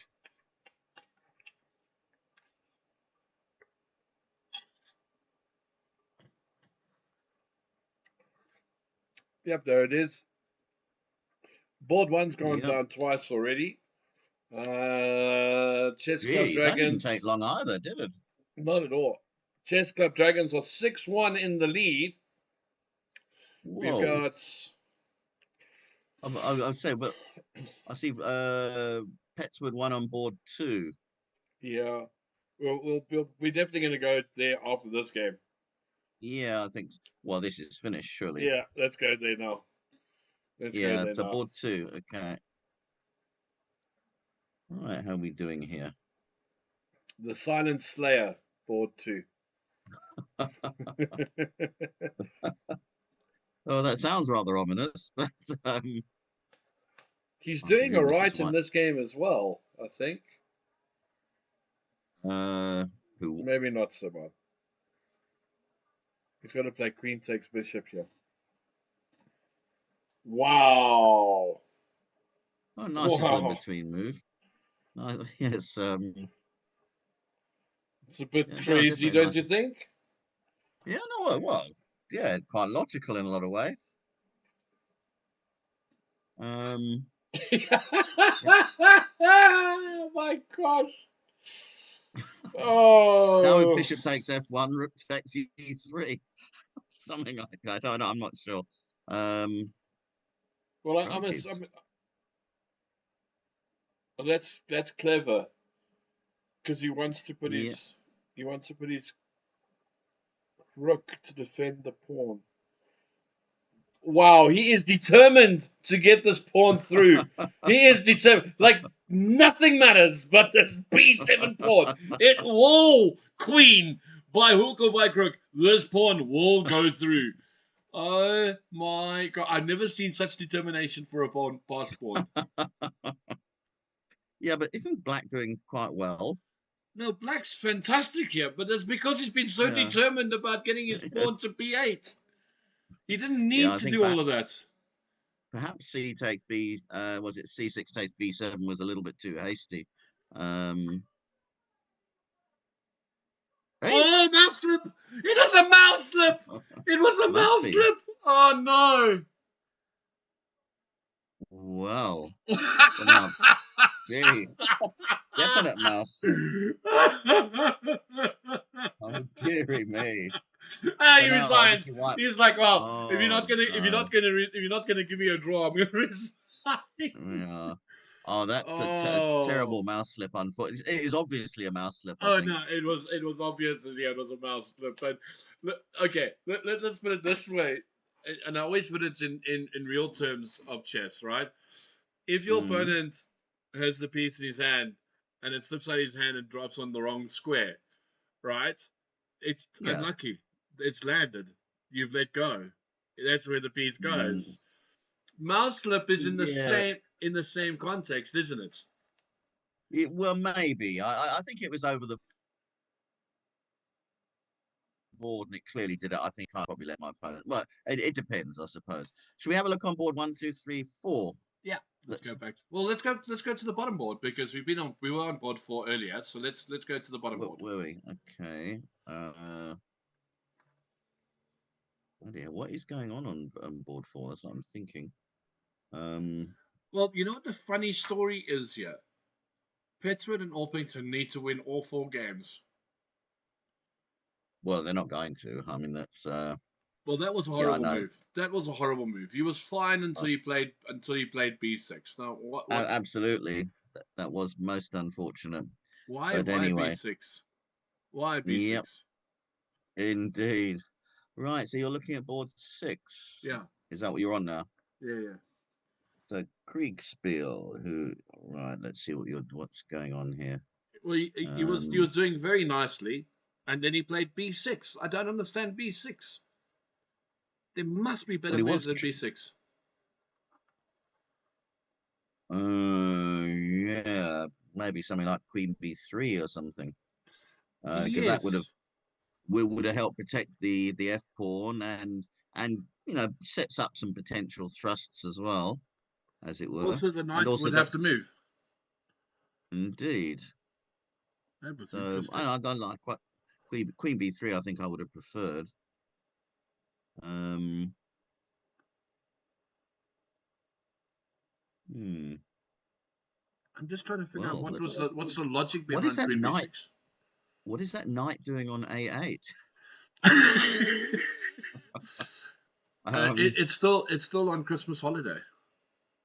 But that's another reason why B6 isn't so good, because if White now takes on B6, the knight comes out and is in the game again.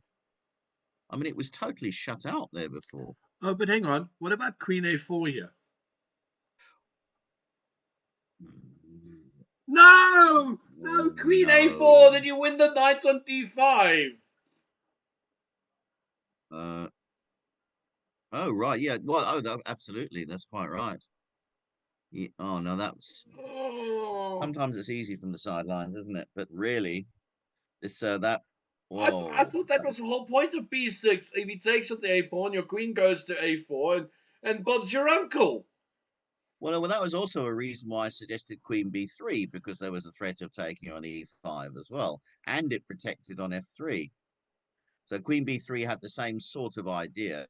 Well, at least have taken that knight on E5, but Queen A4 was great. I mean, it was, as you say, one apiece. Yeah, well, that you should have played that. You should have played that like 3 Maybe, or moves Queen ago. A4, even earlier would have been really. Yeah, I'd say it's possibly got some swindling chances here. Well, no, I mean White's still, how's he doing materially? 1, 2, 3, 4, 5, 6. Well, he's 2 pawns down, but he might still get something going on the queen side. If he plays rook to C1, he'd be threatening to take on G6. Well, not anymore.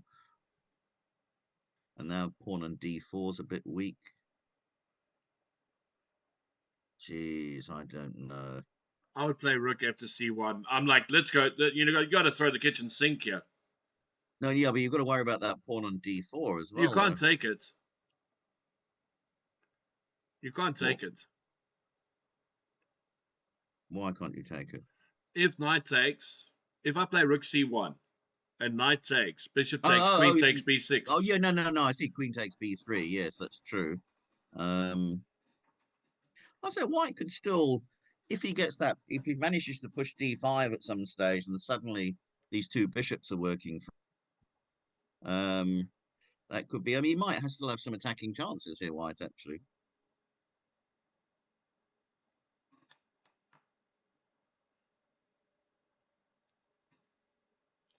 It's going to be interesting. So White's got some, some compensation maybe.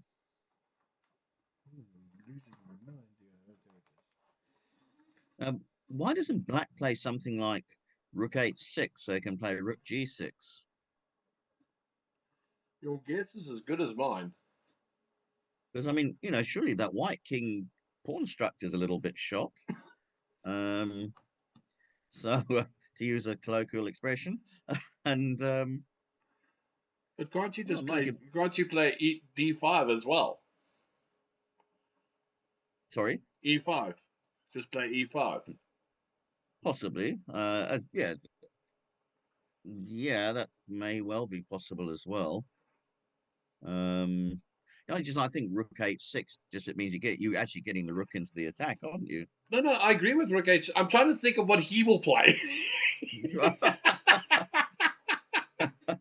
Fair enough. Hey, he played there rook we are. h6. Oh, Well, shocker!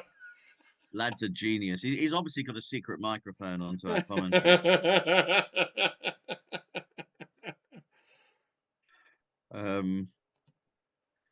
Hmm. What now, He's brown cow? well, indeed. Something I think White's got to. Well, if he doesn't get mated on the king side, he's got to play something like rook b1, threaten to take on c6, and then play d5 as well, and have pressure down the b file or something, maybe. And try and get those bishops activated. Assuming he doesn't get mated on the king side, which, oh, all right, and it's who knows. I would love to play. I would love to play the move. Bishop a6. Well, yeah, but he doesn't. Yeah, he doesn't have to take it. It'd be risky. You can't. Yeah, If look, I mean, if he doesn't take it, I've yeah, got rook takes c6. yeah. Well, I'm looking at rook c6, and I'm thinking that's the sort of move I want to play. So we getting in d5 and playing rook takes c6, and suddenly the bishops suddenly come right into their own. So I think that sort of idea may not be bad. Geez, I see the score suddenly shot up to 8-2. Yeah, unfortunately. This is one of. Should we briefly go and look at board 4 and see what it is, and then come, because this looks quite interesting. I agree, but just Yeah. for a bit of variety, Board 4. just board 4, just for a mo at least. Let's see Yeah. what's that looking like. Oops. Oh no, that's not that bad. No, bishop goes to f1. Yeah. You're okay. Drops the knight, but I don't think that's enough. No. 2, 3, 4, 5, 6. Well, black's still 2 pawns up, but he hasn't got very good piece coordination. His rook on h8 is sleeping. White's rook on. And of course, What's rook well, on? he could double his rook straight away, couldn't he? He could play Yes. rook gd4 or something. And then you're threatening mate. Indeed. Oh, I like that move. I like rook gd4. That's threatening mate. And it even threatens to take the pawn on c3 as well, for good measure. Yeah, just look. Yeah, just added. No, Moxie. that looks good, doesn't it? I like it. And the thing is, the temptation to play king g8 is quite high because you think you can go to h7. But no time for tears. That's he's got to play knight c6 now, surely. I mean, he's got to let that pawn on c3 go. I mean, because he can't allow rook d8 check. It's just unless he's going to play something like f6. But I mean, that's very, very open, and especially if his king plays to f7, these light squares are Well, then awfully weak. you play queen takes c4 c3. That's queen does, yeah, true, and even queen b3, yeah. Because you've got the threat of. Ooh. Well, that's nasty. I can't steal the pawn. I want to steal the pawn. Well, you could, but it's probably not very wise. Okay, so now the queen's got to go. No, you can't play I wouldn't that. be worrying about that pawn if I were him, but I mean that's. What about just queen d3 and then threatens your.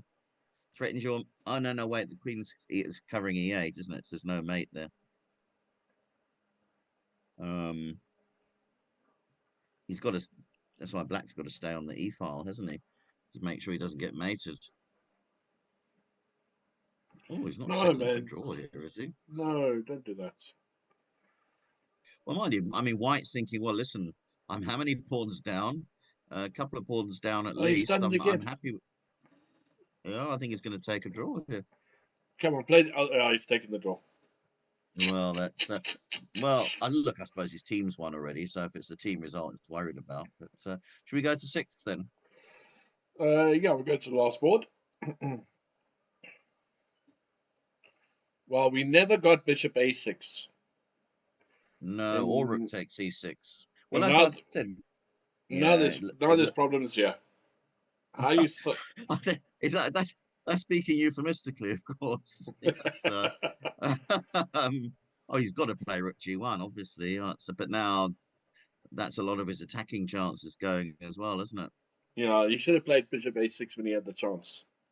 Possibly, yeah. Might have been his only chance. That's I think Black was kind of really always doing well here. Bishop takes. Please play bishop takes. Don't take rook takes. Play bishop takes. Yeah, he must play bishop takes. I mean, just to try and I would think, yeah. So now, if bishop takes, then at least the queen is protecting f3. If you play your fabulous bishop a6 or something. Oh, The king looks, moved. But now I can play knight takes d4. looks like it, doesn't it? Because there's a rook less on the board, and it's not on c1. And Nope. that's another one bites the dust. And if you move your queen, I can go knight takes f3. Yeah. Well, so obviously with knight takes d4, you're threatening the bishop on e2 as well. Yeah. Less pieces, less worries from Black's point of view. So I expect bishop takes knight. But I mean, Black's literally just removing all of White's threats. Yep. I mean, what do you have as White now? Not a lot. Not a lot. Well, And Black is 3 pawns up. Well, they say a spit and a promise. Not online, please.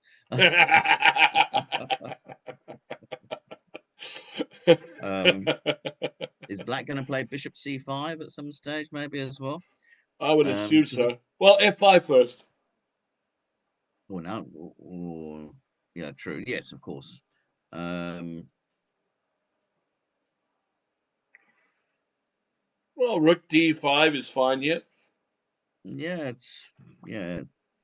or even d7 or d8 is safe. No. I like rook d5 because then I can play f5 and then bishop c5.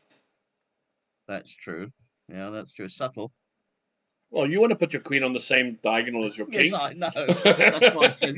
That's why I said subtle. I didn't want to put my queen there.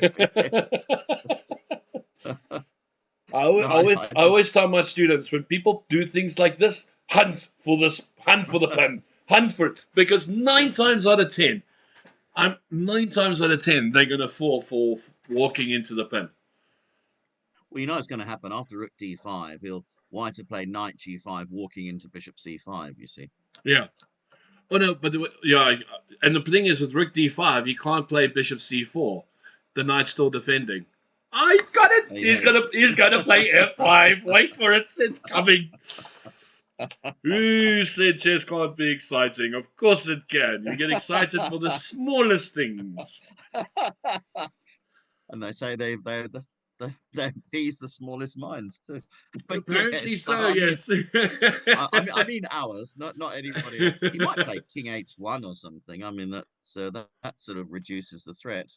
I am willing to bet he's going to move a bishop or a rook or something, but he ain't moving that king, and that queen ain't moving because he doesn't see bishop c5. His belief is the knight is covering c5. He's not even looking that Black is preparing to play f5. That's my prediction anyway. Oh, well, bear in mind, after f5, he has got knight f2. Don't ruin it now. You're not allowed to ruin the idea. You're supposed to find the right things behind the good idea. Not ruin it. Well, look, I say Black is winning anyway, but which is now he can't play knight f2. His rook on b1 will be hanging. Not you really need to play knight f2. Oh, he can play bishop c5 now. Yes, he can. Yeah. Yeah, that's very true. That's a threat, isn't it?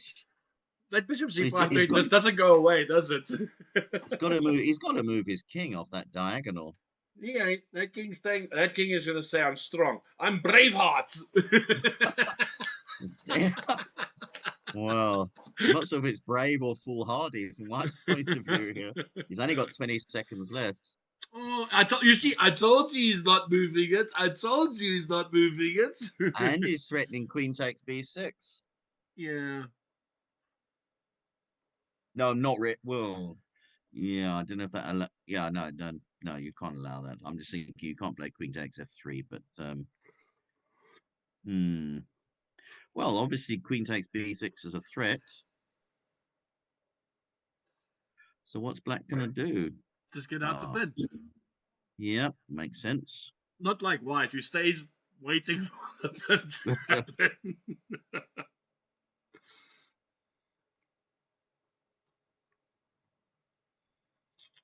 Yeah, subtle threat Attention, as we are well. being followed. Probably gonna have to play c6. Thanks, Tips, for the follow. Really appreciate it, man. Hope you're enjoying it. Yes. I think c6. I mean, he can't. Yeah, it's hard to play anything else. This is going to play rook d7. What about just a simple queen e5? That's good. That's true. It is a simple and good and simple move. That's I always think myself as a simple person, you know. Because queen e5. If you don't trade, I can play my. I want to play f5 again. Hey! Yeah. You're determined to play this f5. I can see. I want f5. When in doubt, f5. Well, no, I agree with that. I mean, that's having a lifelong, almost since for a very long time playing the Dutch defence. I think. He's actually resigned. Right. No, you lost on time. His time went. So his time went. All righty. Convincing victory for Chess Club Dragons. Yes. Petra Norwegian did try and put up a fight, but they ran into cannons when they were holding pistols, I'm afraid. Not exactly. No, there was a big rating difference, I think, on all the boards, I think, all the boards, yeah. No, all the boards. No, look, Chess Club Dragons came to play. They didn't. Now, I want some nice sympathetic commentary on the next match. Now, when am I ever nice and simple and well, that may be so. Anyway, Lawrence, you've got your own match to get to. Yes, exactly. That's why I want some sympathetic commentary in the next game. Just don't mouse. Oh yes, of course we are featuring it. We've got Daniel joining us. Well, Lawrence, we'll let you go, but thank you for joining us and persevering. And so we'll know for next time Google Meets doesn't work for you, but that's all right. It seems like it. I don't know why, but anyway, thanks, guys. Anyway, it was good fun. Thank you. Cheers. All right. Cheers, Hank. All right, bye. Cheers. Bye. Have a good evening. Bye bye. All right. What are we gonna do, Peter? Because the 40 minutes is up. Oh, did I not click off? Yeah. Let's finish this. Let's finish this call. Then you play the anthems, and then after you finish playing the anthems, send me a Google Meets link. Okay. Then it squeezes for time. Okay. Let me do that. I just need to get the anthems up. Just give me a second. So, where am I? I have to think where I am. Hold on. This is a sniper. Is Daniel coming to join us today? Is this the elusive Daniel? Well, he's very, I would say diligent Daniel. He's very hard working, very busy. But he said that he is joining us at 8 o'clock. So, he is definitely getting. He's going to be teased for joining. That's for sure. Oh, I don't rib him too much. No, man. It's all hardy fun. It's all hardy fun. Yeah. I'm going to try and convince. I'm going to try and get him to at least turn up for one game. Why can't I? Oh, there it is. Okay, let me get this here. Okay. Oh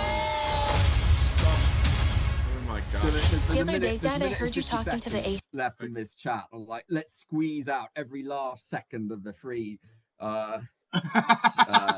free trial, like a lemon, or an orange. You're just squeezing it to be absolute extreme. Well, while that happens, why don't I give us an update on some of the other scores? So, no, I've just lost it.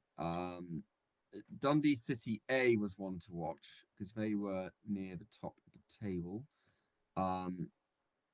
Fiddlesticks, let me find that. Dundee City A were TJ Velasquez Beatrice. And you see, the best advantage of this is that I can do two things at once. I can fill in the scorecards and tell everyone else what the score is and that. So those both teams, oh, wow, gosh. 6.5, 4.5 to Dundee City with one board left. So Dundee City are going to take that home.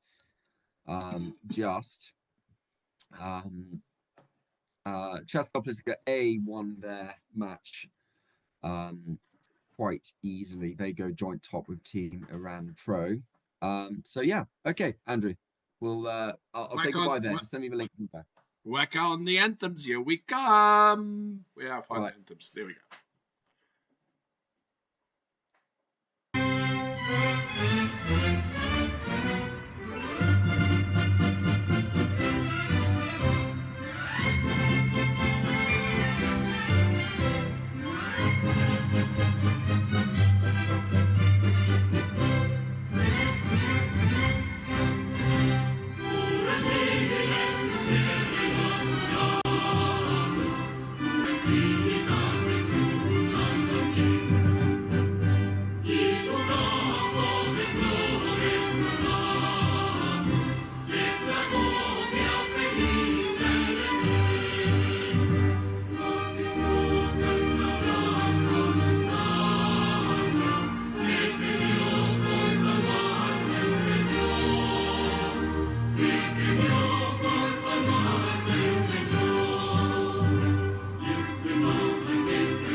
Well, Peter, if you haven't noticed, I played the wrong anthems.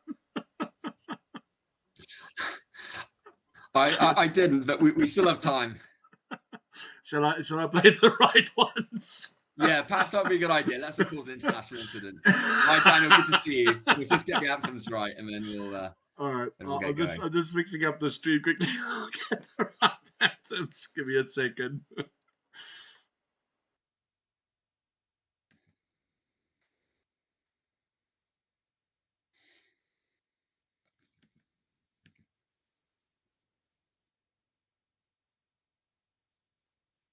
Get 2 large real deal pizzas plus 2 portions of chicken shots for only $229.90. Divines Pizza. Try something amazing.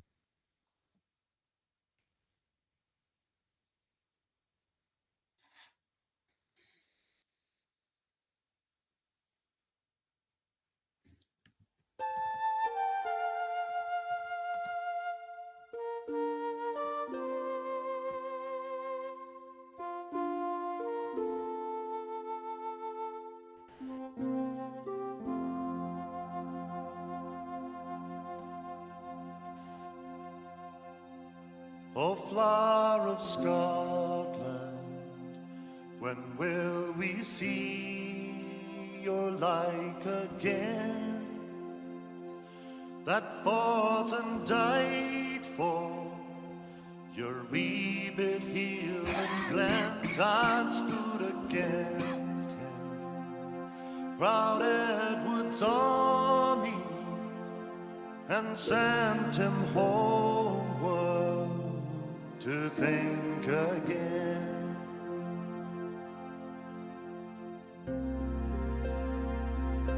The hills are bare now, and autumn leaves lie thick and still.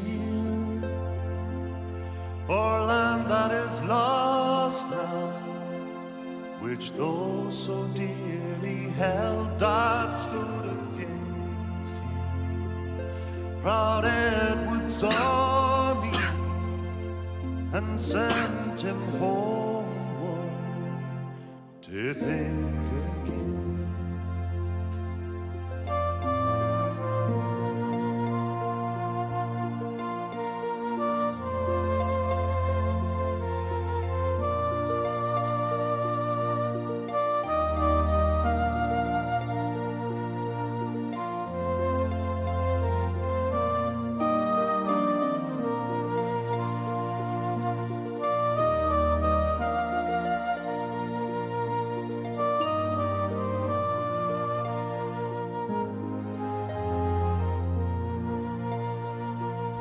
Those days are past now, and in the past they must remain.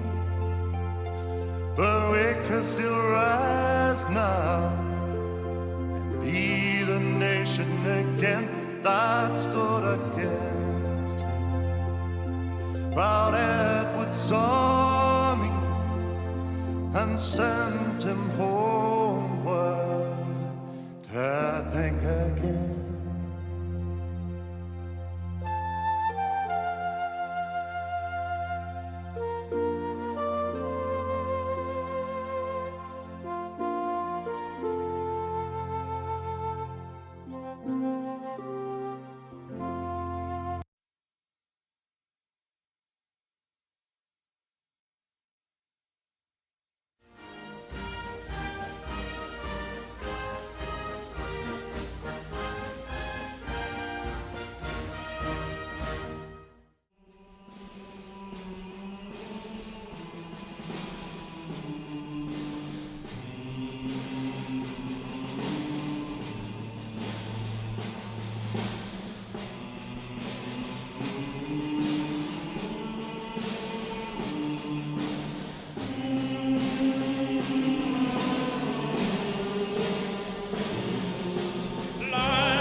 And we are back.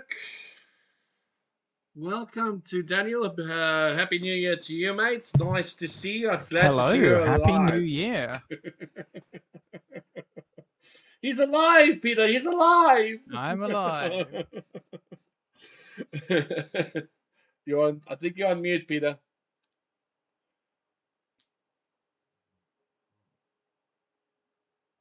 I was trying to multitask and listen to the stream and make sure it was working at the same time, listen to what you were saying, and it just wasn't working. Well, I'm also having to play in one of my team's matches, so I'm gonna just say goodbye very quickly. But just to say, both these teams are. Thank you, Armida. Are on 3 points out of 3 points out of 4.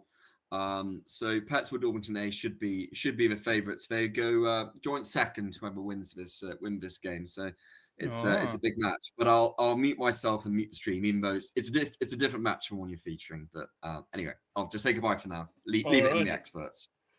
All righty. Let's pin this one. Pin for everyone. I'm going to have to turn you right up because you're very, very quiet. So I hope Peter doesn't come back because it's going to blow my ears out if he does. No, I'm probably just too far. So, Master Daniel, where you been hiding? We miss you. We need you. Well, we needed you last week. Yeah. I'm not quite a master yet, but I've been very, very busy at college. Oh, okay. All right. No, you're forgiven when you're busy at college. You're all forgiven. But we do need you. We do need you. We need we need your presence. It's not nice when I have to play board too. Yeah, well, I can spare an hour tonight, so who knows when else I can spare an hour. That sounds good to me. Well, you must, when you get a chance, you must go check my profile. I had a lovely... I played... Do you remember Will Taylor? Remember who? Will Taylor. Will, I'm not sure. He was one of the commentators, and if I'm not mistaken, he played guitar one time. Oh, yes, I remember, yes. I actually played against him. And you won? I won. I lost my first game because I decided I was going to play the hyper accelerated dragon, and not knowing the theory too well, but knowing that going into the Maroxy bind is a bad idea. Went into the Maroxy bind. But it was a cracking game. It was a really good game. He won that one, and then I played in London against him, and I had some fun. You must go check it. You must check it out when you got a chance, man. I absolutely will. Really and on that note, it looks like board 1, Black is about to win a piece. Oh, let me go to board 1. I was on board 6. So, what happened? Yeah. I didn't see Knight G1. Okay, I didn't see that Knight G1 was an option. But Knight G1 so maybe we're not losing a piece. No, man. But I don't know what has happened. But White's king is stuck in the center there. If I have a look at the opening, it was a Dutch. Oh, right. Okay. It was a Dutch. Yeah. It was a Dutch where Black has completely taken over and White did not castle. White was very tempted to play this C4 and D4 it was actually a bird's. It was actually a bird's opening. Oh, sorry. Yeah, I got my colors around the wrong way. Yeah. This was actually a bird's opening. But who plays C4 in the bird? The Dutch colors reversed. Who on earth plays C4 in the bird? You should be shocked, lad. I mean, it's like in the Dutch you play C4. Opening, you play 1B3, you later go with F4 and C4. I guess it's like that, but you haven't played B3, so it seems like something that could happen, but I've never seen it before in this opening. Yeah, I agree see where they're coming from. I agree with you, Jess Robertson, is that you can avoid one or the other. But there are lines that when you go into the Maroxy, you don't feel like you've got nothing to do. I unfortunately went down a line where it became a case of my pieces had nowhere to go, and it was just horrid. It was just horrid. Oh, that's the Maroxy you don't want. No, I didn't want that Maroxy. But I didn't. I'm at least honest. It's an opening that I don't know. And funny enough, one of my students wants to learn it. So guess what I have to do? Learn it. Yeah, you learn it. And what's the best way to learn something is you study it and you play it yourself. Yep, play it both colors. So yeah, it's the same as like my student plays the Ryan Lopez. I've got to the point where I won't play e4, e5 against her anymore. I refuse. Yeah. The only Because thing I know about the Maroxy is you're meant to take the knight on d4 while they have to take with the queen, and you shouldn't wait for bishop e3, and that's all I know. Yeah, the problem with the hyper accelerated is that your bishop gets to g7, and by the time your knight gets to c6, the bishop's on e3, so you can't take that knight. Okay. Difference in the move order. No, that makes sense. Yeah. Yeah. So there is other things to do, but I suppose in that case, then if they're going to play the Maroxy, you just don't play bishop g7. You hold off on that, or is that not an option? Well, the hyper accelerated once bishop g7 on move 3. You know. Yeah, g7 on move 3, and then not bishop g6 on move 3, but then not bishop g7. Maybe I'm getting my move orders confused, and it's not as possible as we want. No, well, it goes c5 g6 bishop g7. That's the hyper. c5 g6 bishop g7. Yeah. I didn't think bishop g7 was included in that. I thought it was just g6 is hyper accelerated. No. So e4, c5, knight f3, g6, d4, cd4, knight d4. So the way they explain it is the difference. And then you go knight c6. Yeah, the way they explain it is the difference between the three dragons, which is the accelerated, the original dragon, and the hyper dragon. The big difference is when the dragon moves to g7. That's the big difference. Yeah. Okay. Yeah. It's a tough one. It's doomed if you do and doomed if you don't. But there are lines, obviously. Play knight f6 to stop the Maroxy. No, I don't want to. I want my bishop. So it looks like board 1, white is having a very tough time here. This bishop on d2 is not looking great. Blocked in by its own pawns. Don't you just like knight h3 though? You know. Knight, brilliant knight on h3. You can go to 1 square. Yep, no, that's good. The black rooks are super active. Yeah. And the black knights as well are a real menace. Yeah. So Charles, I agree with you. There's variations knight f6 bishop g7. I agree with you. That's exactly what Daniel was saying. But you see, I'm one of those very stalwarted kind of players. If the bishop's going to go to g7 on move 3, I will deal with whatever comes after that. I just haven't learned to deal with it yet. It's the same. It's the same like in the London where they tell you don't play knight f3 until e6 is played. Once e6 is played, then you play knight f3. And there's something else I know as well about Maroxy. Yeah. The one other thing I know is watch out for knight d5 from both colors. Yes. Because there's a piece sacrifice with knight d5, and then c takes d5, and then the knight on c6 is in a pin, and you win back the piece. And that's something to be really aware of. Okay, that's everything I know. It's a little bit more than I know at the moment. It's a little bit. I just know the difference between the dragons, and that's about it, right? Yeah. Yeah. I mean, look at this. I mean, black has. You know, you must be. Oh man, look how it is. It's the UK chess bomber. Why am I not surprised? This guy's just pinning everywhere. He's pinning for days. Oh dear. No, I clicked off for a moment and then I clicked back and this has happened. How did that bishop get there on e3? Yeah, that bishop. Now I think we are losing a piece. No. I think the piece is gone now. That piece. Yeah, earlier I missed knight g1, but here the piece is gone. Okay. All right, let's go to board 2. Board 2? Okay. Yep, board 2. What have we got on board 2? What was this one? Holy smokes. Yeah, board 2 was very strange opening. So it was a Scandinavian defense, but white didn't play knight c3 immediately, and white never played d4. And I've never seen this before. Oh no, this is a line? Yeah, it is a line. And okay. I trust you, it's a line. No, that's definitely a line. It's not a common line though. It's like one of those, you know, those side lines to catch someone out with. It's one of those. If it were a common line, I would have seen it. But I don't know if Black's played this right because I don't think the knight goes to c6, for example. I think e5 comes in here and takes like that. No, the knight on c6 definitely feels very unnatural for the Scandinavian defense. So yeah, I think he's because there is and again, so when bishop g5, I know it's not bishop takes knight. I can't remember the stupid line. I actually prepared this for South African closed match, so it was a bit while ago. But Looking at the current position though, I think white just doubles on the a file, and black's in a lot of trouble there. Oh, that's what it was. I think there's a stupid thing like instead of knight c6, it's like a stupid move like queen e5. Oh, okay.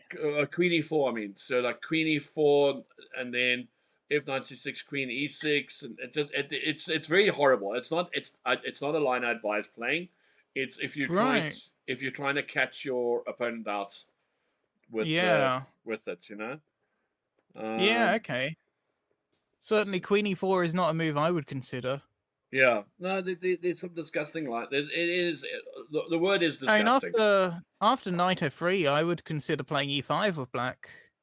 I guess that's exactly what white wants you to do. Yes, no, it is. White e5 is the expected move. Yeah. And or maybe c5 is playable as well. Yeah. Oh, I can't remember it too well, eh? Then I stick my queen on d6 and defend that e-pawn. Which is quite nice, isn't it?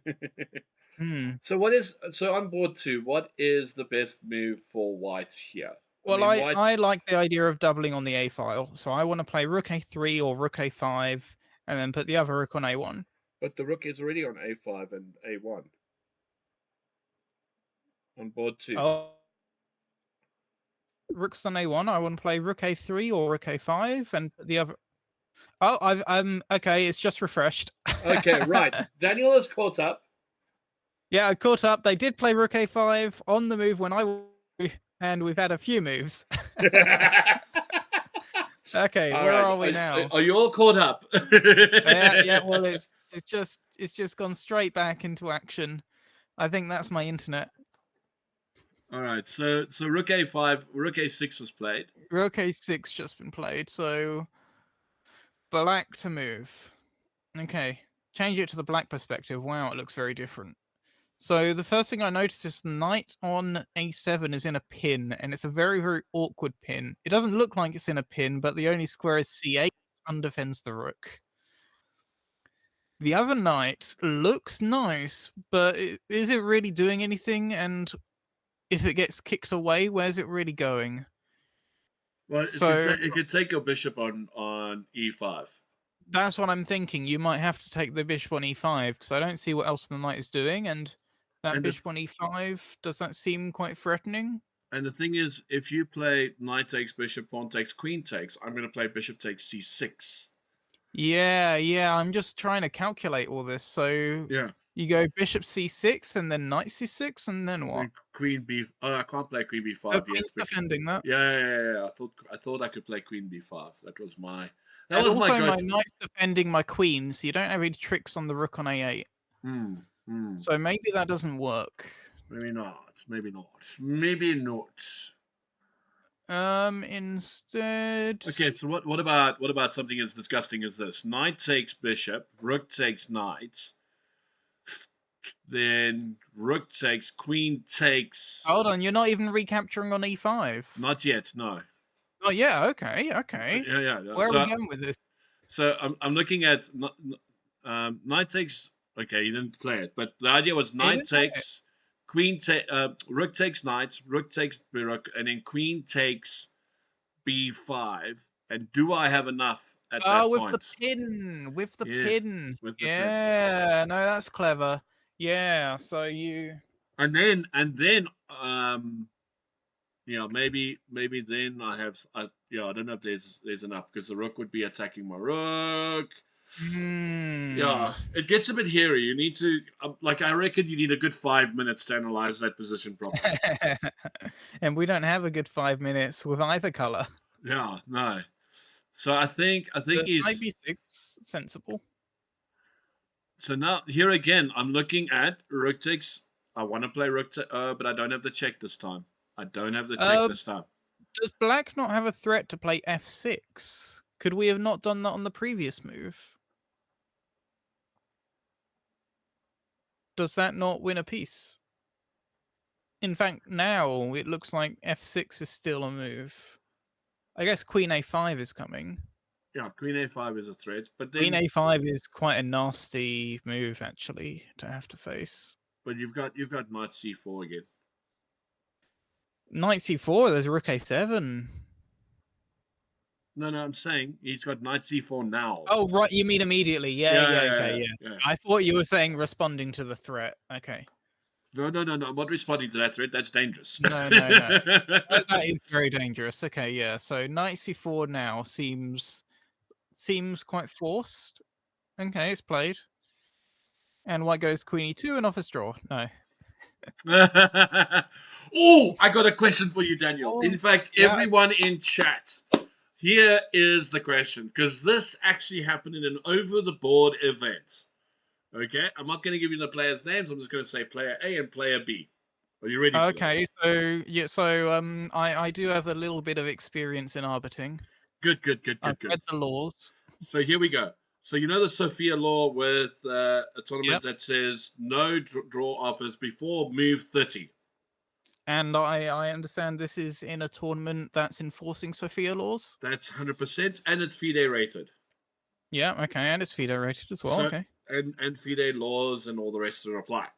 So, round 4 or 5, I think it was round 5, player A plays player B. Player A, player B gets to a position on move 11. You always hate when player A plays against player B and they get to move 11. Move 11, player A offers player B a draw, player B accepts. Uh-huh. But the law says no draw offer before move 30. I think they would both be awarded a loss. Okay, wait. Gets better. It gets better. Okay, more happens. The arbiter comes over, says you're not allowed to do that. Play on. Yep. So player A, player B, play on. And they play the following 3 moves. King H1. Okay, yeah, so you don't need to give both players a loss because it's recoverable. The game hasn't finished. The arbiter stopped them and made them carry on. Okay, so what happened next? Then player A and player B go King H1, King H8, King G8, King G1, King H1, King H8, King G1, King G8. Threefold repetition, yes. Threefold repetition. Yeah. What do you do? Well, I mean, threefold repetition is allowed in Sophia, is it not? It is I thought indeed. it was. It is. Yeah. But I want to throw a spanner into this works. Okay? Are you ready for the spanner? So here's my logic. What you said, I totally agree with. When the 2 players agree to the draw, they should have immediately been defaulted 0-0. Then all the other nonsense would be irrelevant, right? Yeah. Okay. But when the 2 players offered the draw and accepted the draw, it's not a pre-agreed draw, as someone pointed out to me. It's not a pre-agreed draw, but they have a draw. They have agreed to a draw during a game under breaking the rules. Does that make sense? So by them playing the threefold repetition, all they're doing is upholding their draw agreement. Yeah. Do you understand you see where I'm going? Yeah. Which all falls down to you agreed to a draw before move 30. Yeah. It gets complicated, I think I would look at the law of chess that states, I forgot what the reference code was, but any player shall take no action that brings the game of chess into disrepute. So that's exactly it. That's exactly it. And that's exactly what I said exactly that. I mean, obviously I'm an arbiter as well. So yeah, okay, I didn't know that. Yeah, no. Oh wait, you don't know a lot. I was telling you all about it. So so I am an arbiter, but FIDE arbiter as well, and And the first thing I said is they brought the game into disrepute, so that's a problem. And you should always play chess in the. There's a rule that says you've got to play. I can't remember the words, but it's basically play chess in the way that it's meant to be played, something to that effect. So is that in the laws? There is something to that effect in the law. Like there's a very vague law like that, but it's the etiquette of chess or whatever. I don't know, some stupid. It's something to that, but it's that one and bringing the game into disrepute. But here's the other thing as well. The arbiter said, "Oh, did white just lose? Has white just lost on board?" Yeah, it seems like it. Yeah, I've been vaguely following it, and it's been getting worse and worse and worse. Queen C1. And white just completely crashed through. Oh wait, white lose? Yes, How does white lose? Black wins here. Queen C1. Queen C1, King A2. Queen D2. There's a pawn on G2. Are we on the same board? Oh, I'm on board wait. Yeah. So it is board. It's Bruno Snell versus Goldfeet, board 2. Yeah, there's a pawn on G2. No, Queen C2. King D2 is not checked. Queen C1. King H1. Knight G4. Check. Knight G4. Oh! Rook H8. Knight G4 check. Oh! And black resigned. Black resigned. Resigning in a winning position? No, black won. What Black about King F2 instead then? Did black resign? Yeah, but I mean, this is why you should not resign in this sort of position. At least play the check, and then maybe you'll see it. But I'm sure they saw that they could check, and they just didn't see anything beyond it. But you still play the check. You don't resign. Okay, but if you go C1 and he goes King F2, what do you do? Yeah, that's what I was thinking. I mean, it's complicated all of a sudden. So at least there's something. Knight D3. That was such a great spot. I did not see that. No, Knight D3. I've got the win. It's Knight D3. Knight B3. Knight D3. D3. Yeah. I've forgotten the position now. so Queen C1, King F2. Yeah. Knight D3. Yeah, and there's a bishop on E4, I think. So bishop takes D3. Right. And then Queen E1, Queen E1 check. And then King F3. Then Queen E3 check. King G4. F5 mate. F5 mate? This bishop takes F5, no? It must be close to mate at that point. Yeah. I mean, it's very complicated all of a sudden. But it's definitely winning for black. Yeah, what happened on board 1? It looks like black just stopped playing. Yeah, it looks like white's going to take this one as well. Should we go to board 3? We haven't looked at board 3. Yeah, I was just wondering what happened to board 1, but it seems like... So my question is, the arbiter also gave you an instruction to play on. By deliberately playing 3-fold, are you not disrespecting the arbiter there? Yes, you are, yes. There's some special rules about that as well, I think. Yeah. Conduct of the players. The players will take no action to bring the game into disrepute. That's the one. And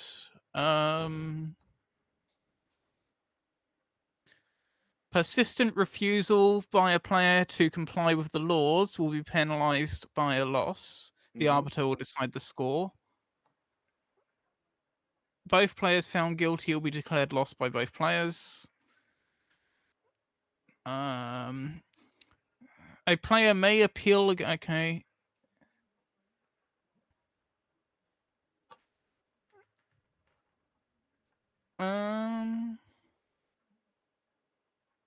Not sure I see in the laws what I want to see, apart from that bringing the game into disrepute.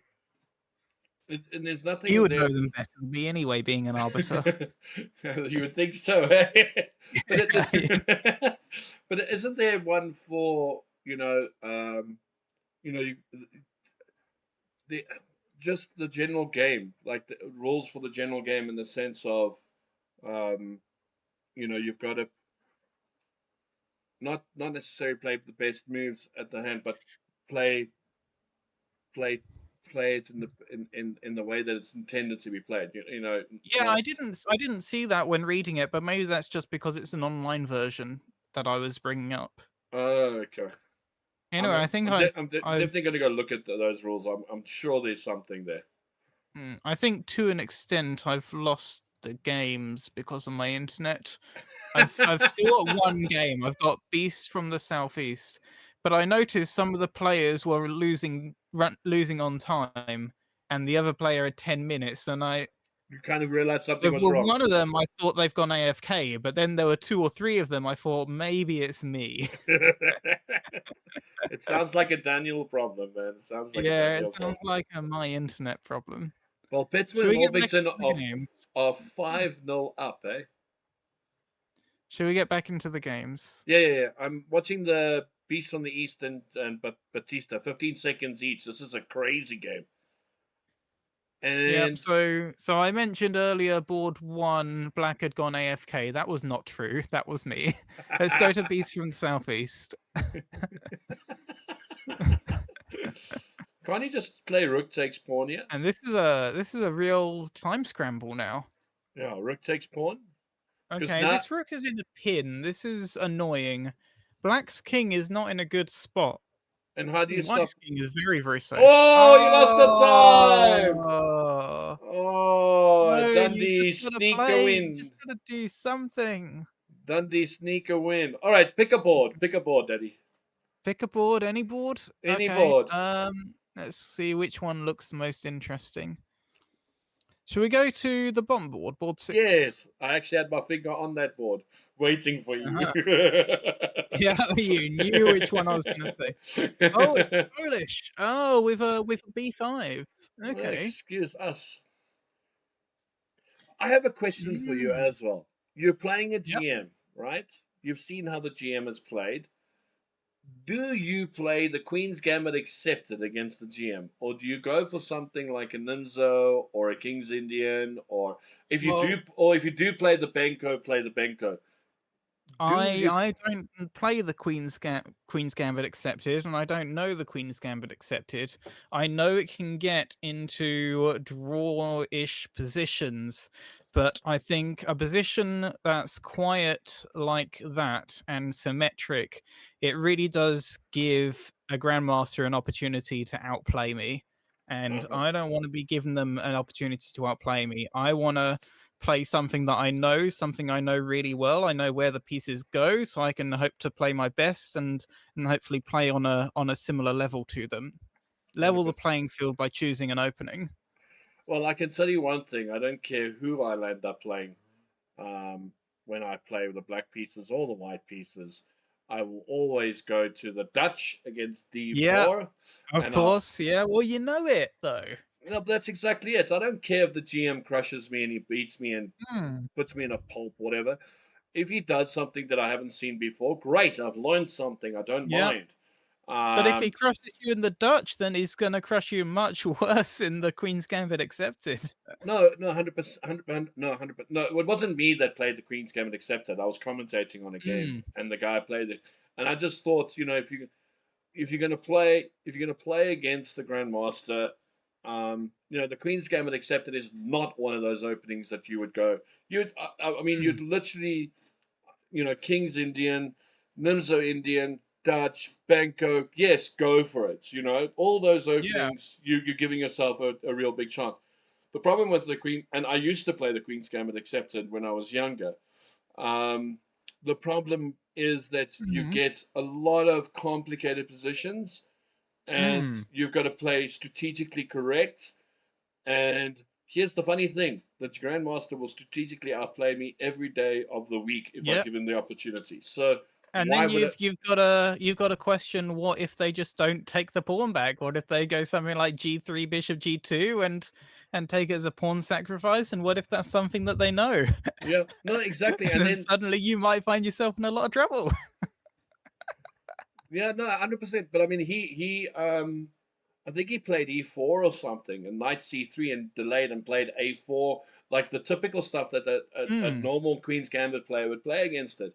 And as soon as I saw that, I was like, "Ah, Black's in trouble. Doesn't matter who Black is, he's in trouble." Like immediately, you're just in trouble.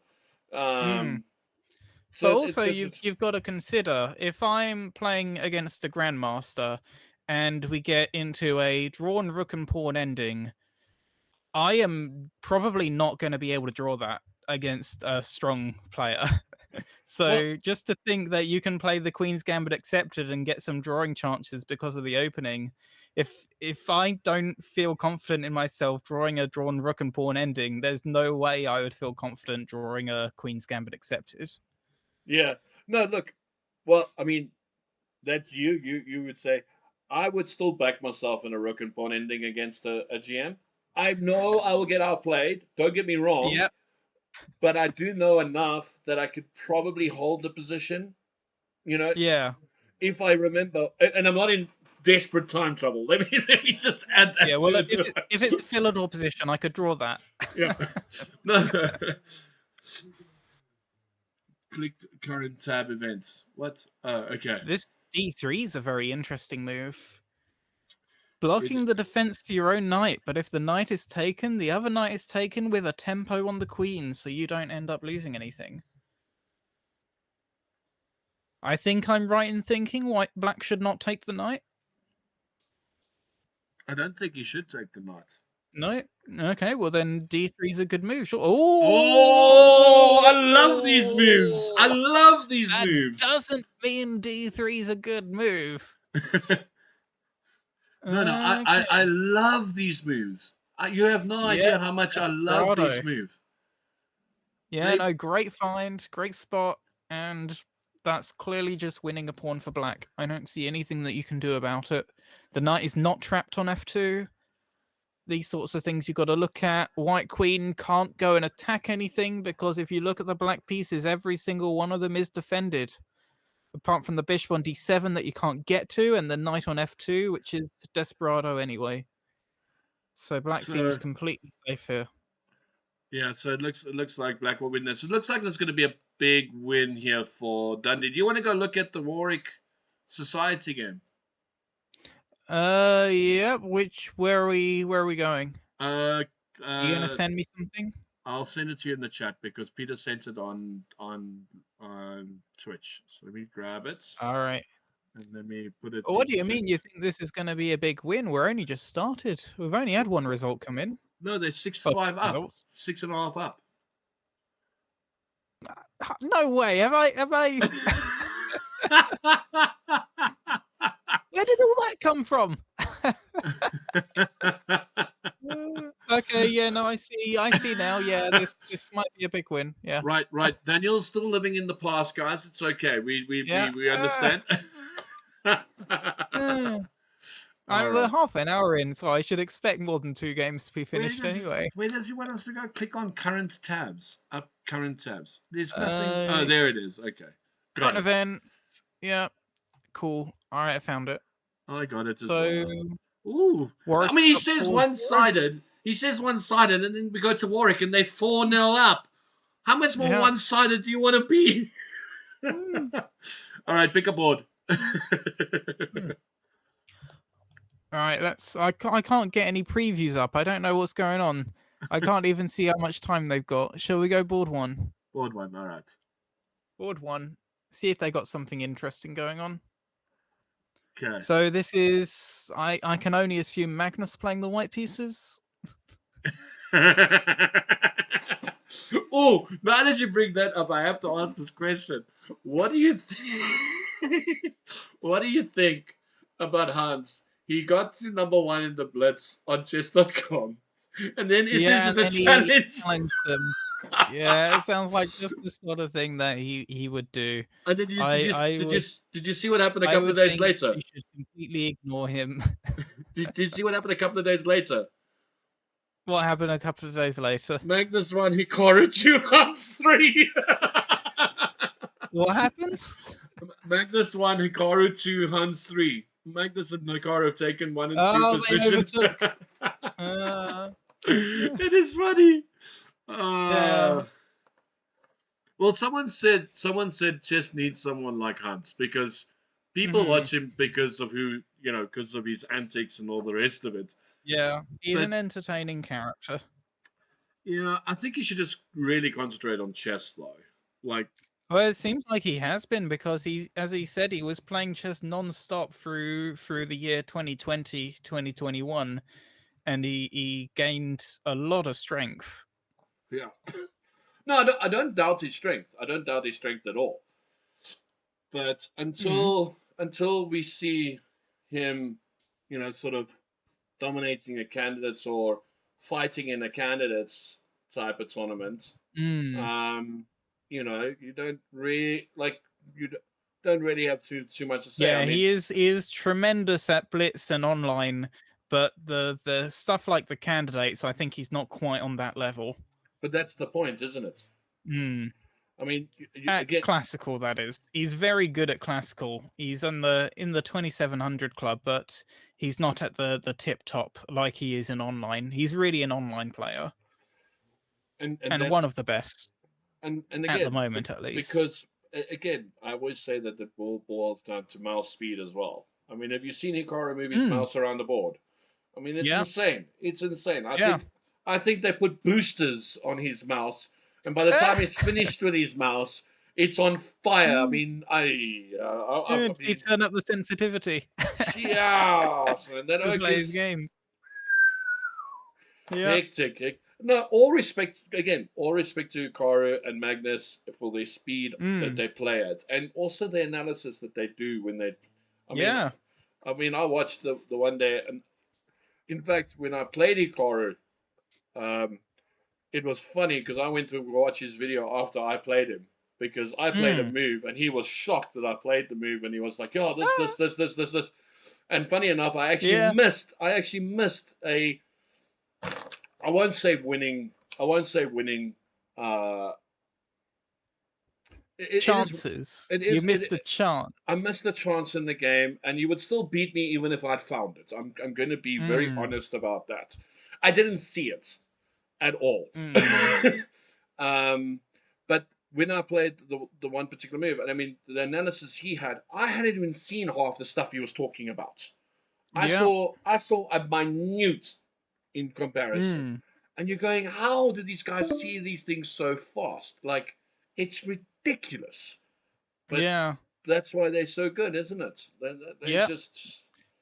It's all tactics. But, They can say it's all tactics as much as they want.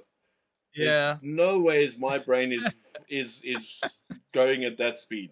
Maybe when I was 12, 13, sure, my brain was probably happy to do that speed. Now, my brain. No, I was watching a Feingold video earlier today, and he mentioned someone. I think it was a friend of his or some sort of coach, but he had a controversial opinion that if you're under 2200, all you got to do is tactics puzzles until you get up to 2200, and then you can learn other stuff. Openings irrelevant, endings irrelevant. All of it is tactic puzzles. That's all you need. Hey, Malatsi. So this is the controversial opinion. This is the World Chess League.live. It's got 85 teams from around the world that play. Daniel is one of the commentators, he moves around, so I never know where he is. Special guest. I mean, one day he could be in France, he could be in England, he could be in Germany. But we do have guest commentators from around the world as well. We've even had some Americans on, American GM actually, and and a really good coach as well. Not that I remember his name. If I see it, I do like this protected pass pawn on e4. You've got to like that, but at the same time, these white rooks are very, very active, and the white queen is about to join them as well. But at the same time, I don't see black having any problem defending their king. If black has no problem defending their king, then the rook on f7 just seems superior because it's on an open file. It's an online tournament. It's played via chess.com. You join the club, and the club, plays. Chess Heroes obviously has. Daniel is supposed to play for us, but he's quite busy, so. Still awaiting my debut. Yeah. We're still awaiting the mysterious Daniel. When that happens, we might actually win a match 4-0. Yeah.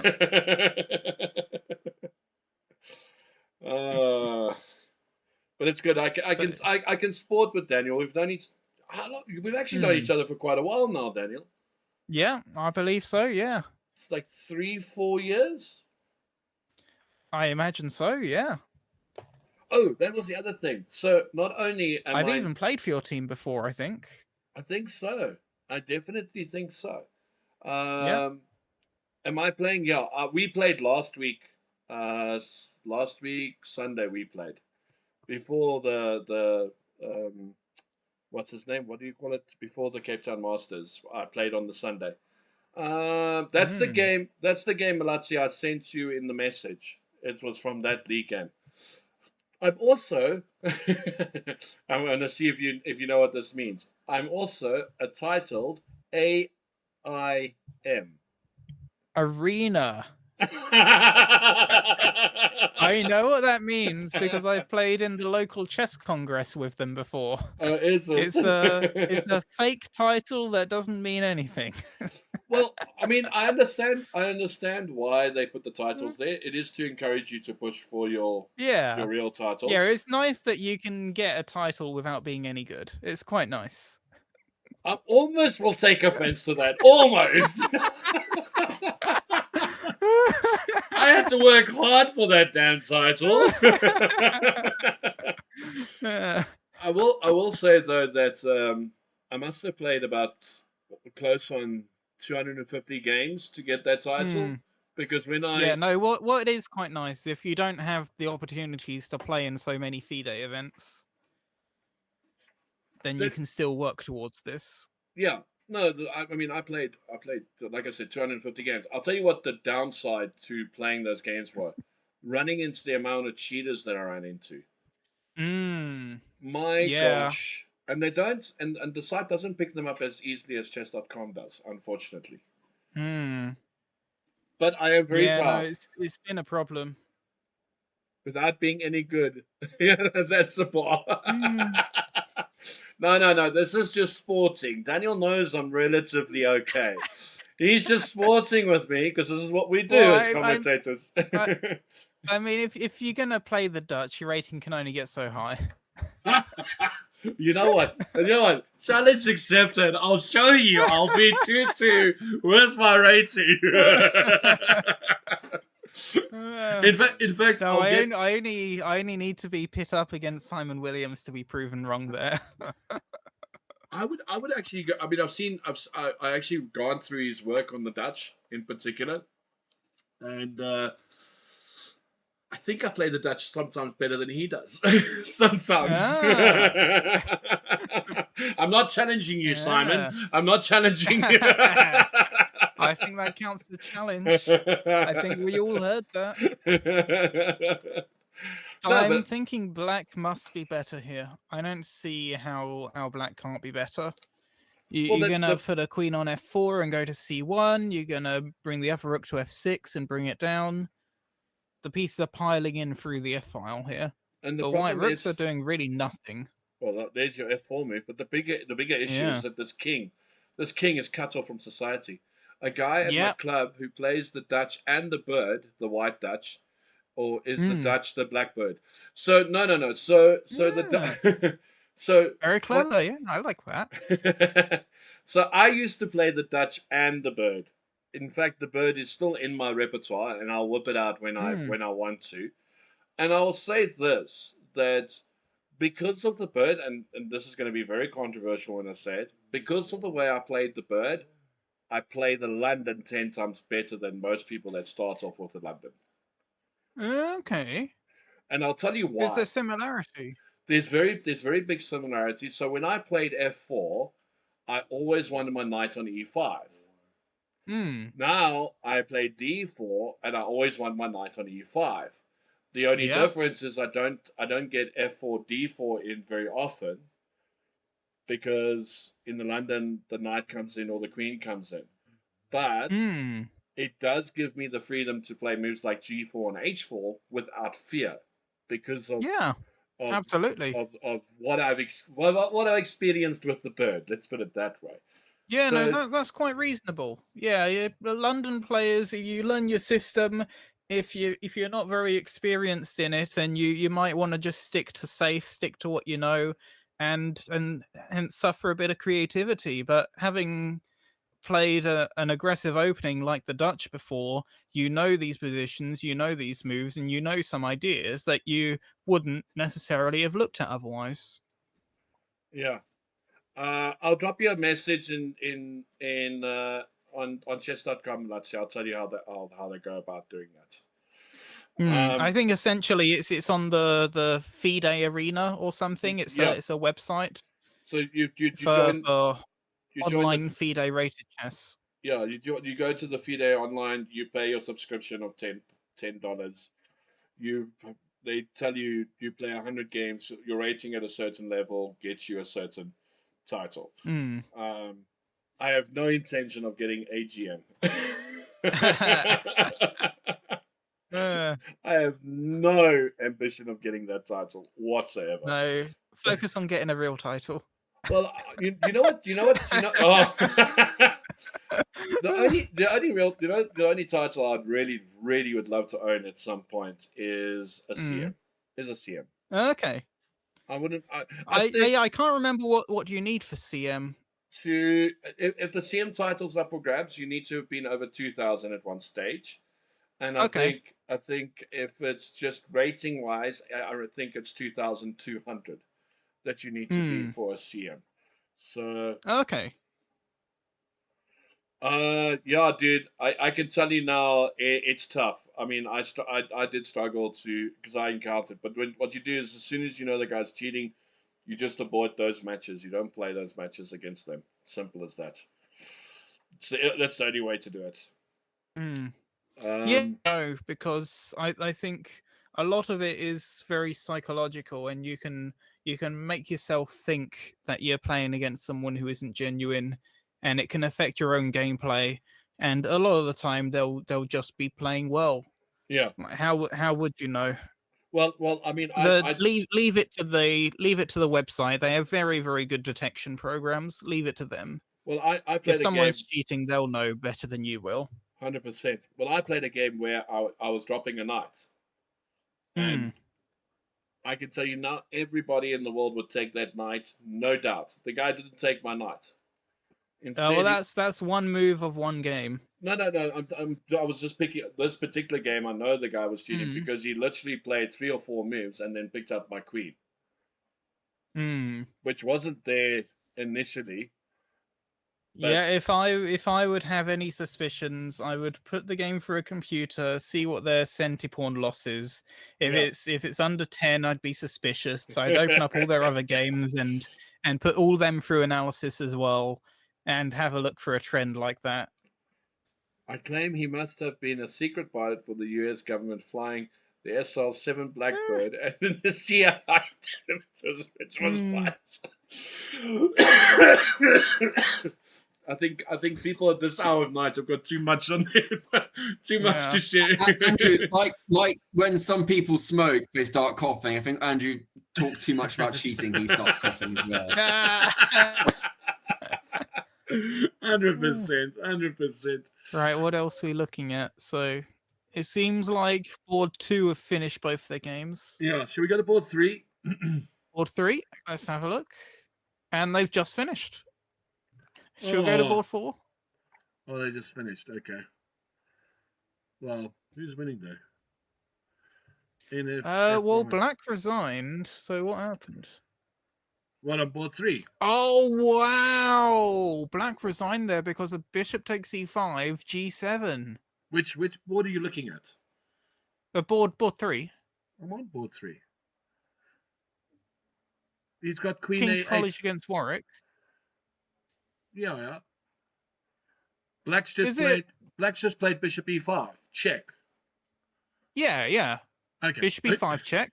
Yeah. Bishop takes e5 and then g7. Bishop takes e5. What e5? Are we not looking at the same board here? I don't think we're looking at the same board. I'm on board. What board are you on? Board So King's College against Warwick, board 3. Yes. Second game. Yes. Did they just play pawn takes d6? E6. Wait. Do you want to refresh your board? Wait. It was not bringing up the my display is a little bit weird. The buttons are in the wrong place. I was clicking at board 3 and it was taking me to board 4, game 1.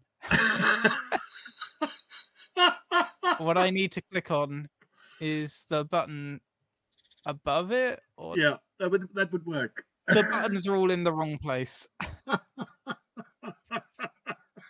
Right, what are we looking at? Okay. We're looking at a time scramble with 4 pawns and a knight and a bishop versus a rook and a bishop. So is it NFFC? Yes, it's that one. Yeah. Okay. And bishop e5. Yep. King g8. Yep. Okay, yes. we're there. Okay. So we're back. 4 pawns, 2 pieces, 2 pawns, rook and bishop, exchange for 2 pawns. Very active rook, knight not doing anything. But 8 seconds. How do you defend e6? 8 seconds on the clock. You don't defend e6, you play knight d3 here. 8 seconds on the clock. I'm just putting it out there. But you might be losing all your pawns. But you have 8 seconds on the clock. Samuel, sounds like a lot of effort to investigate a possible cheater instead of improving at chess. Yeah, look, I mean, absolutely, yeah. Chess.com does it, automatically. They've got things running there. You never have to worry about it. You get a message something. Oh, by the way, you're getting your ratings points back because you encountered a cheater. It is frustrating though when you're playing in tournaments like Arena Kings and that, and you run into those guys. It is annoying because it costs you. You might be on a run, they stop you, or you're trying to get on the run and they stop you. I knew Peter was going to do it. What you don't want to do is you don't want it to take up your entire mind while you're playing. Yeah. Because it can very easily do that, and that will have a bigger impact than anything else. Well, it's the same when you're playing over the board and your opponent does a touch move and then denies it in front of you. And I mean that. Yeah, I know from my call point is of view, about to end. What are we gonna do? Is start up a new call? We'll pop up a new call. Don't worry. When it does, okay. I'll send you a new one. Yeah, send me a link. But yeah, like for me, when the guys do that to let's go back to home screen. Do that again. Return to home screen. Start instant meeting. Send it to the guys. Where's that? Go to Peter. Great timing. You mean Peter. Alrighty. Income with the pawns. Does rook takes pawn here? Oh, he's blundered his knight. He's blundered his knight. Where's Daniel? Where's Daniel? I've got to show him he's blundered his knight. Waiting for Daniel. Wait, he might have the wrong board.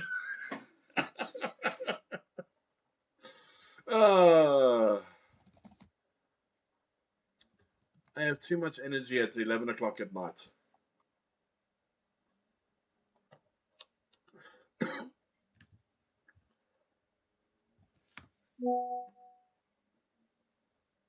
Andrew, check your WhatsApp message.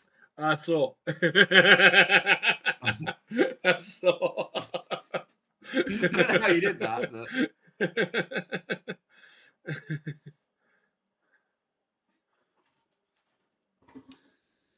It's going to take me longer to get up the game and what this is. So I'm just looking at it on the stream being delayed slightly. Is Black going to win this? Yeah, Black's won. So he blundered his rook, Daniel. He blundered his rook. Blundered his rook? What happened? Well, he had 8 seconds. That's what I kept telling you. Oh, no, it's not coming through to me. I need to refresh. I'll hit refresh. What happened? Go have a look at what happened. I think I had some more internet problems again. There was a rook blunder. It was a rook. Knight F4 check. Thanks for the rook. Knight F4. The knight was on the other side of the board last time I saw. Oh, no. It wasn't loading. No, it came closer. It was very close. Oh, no, it's still loading. I can't see anything.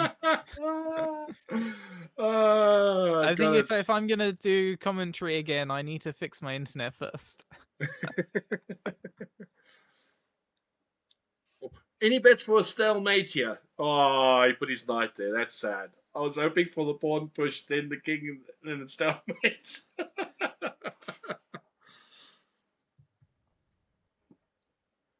All right, let me hit refresh again. And again. You're going to do it 3 times for a job? Yeah, well, it's just loading endlessly. I can see the position on the stream. It's a bit delayed, but I can see it. Yeah, it's you over. know what I would do here? I would give away the pawn because I want to practice my knight and bishop. I would do exactly the same, but I don't know if I want to do it with 2 minutes on my clock. And no, all the better practice. I'm not sure I would want to do it in a tournament game where I've got a team that I'm playing for, because I wouldn't want to let them down.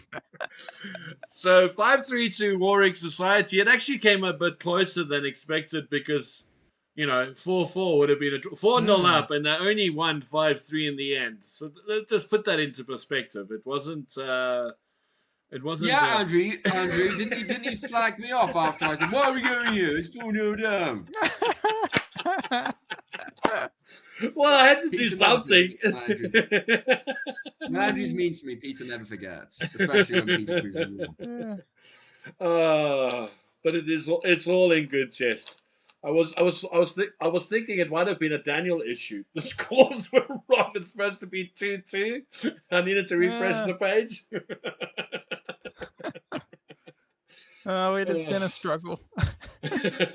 well, thank you very much for having me, Peter, and thank you very much for having me, AIM Andrew. Oh, I even get called AIM. Oh, bow down to Daniel. Thank you, Daniel. It's great having you again, man. We hope to have you in one of our matches, and maybe yes, I'll look forward to next time, and I'll see. Keep me in the loop for the matches. I'll see when I can play. No, 100%. Like Dan is good like that. He will say, "Keep me in the loop." Still, not the sort of. Yeah, he will give you breadcrumbs. I know I'm very busy a lot of the time, and I get concerned that if I'm very busy, people are going to stop contacting me. But I know I will have some availability sometime. So I want to just reiterate, keep on contacting me. Well, you're on the group. Keep on asking. You do see the group messages, right? Yeah. Yeah, I need to get better at keeping on top of checking it, but yes, I see them. As long as you see them, you don't have to divulge in any more than that. It's all good, man. Daniel, as always, it's great having you. Always a good laugh. All right, Daniel. Yeah, thanks you for coming, buddy. Cheers, buddy. Bye-bye. Bye. Are we ready doing the next game? Sure. All right. Yeah, should we have the anthems for it?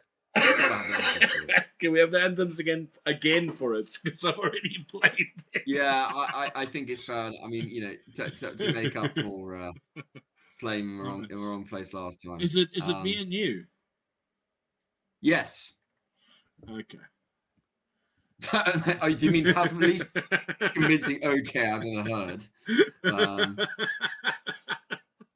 Okay. It's all good. Create surveys in under a minute with AI-powered help from SurveyMonkey. 8 to 12 boards. No. Are you serious?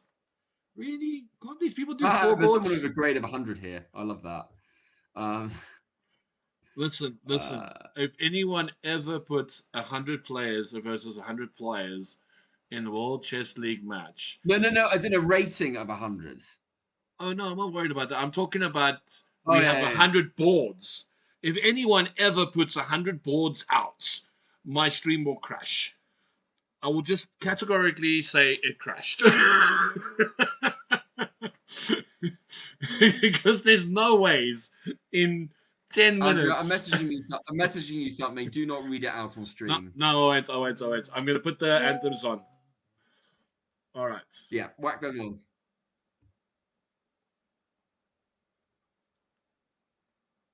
But the record we had is 28 boards. Anyway. And I remember streaming it too. All right, to the anthems.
And we're back.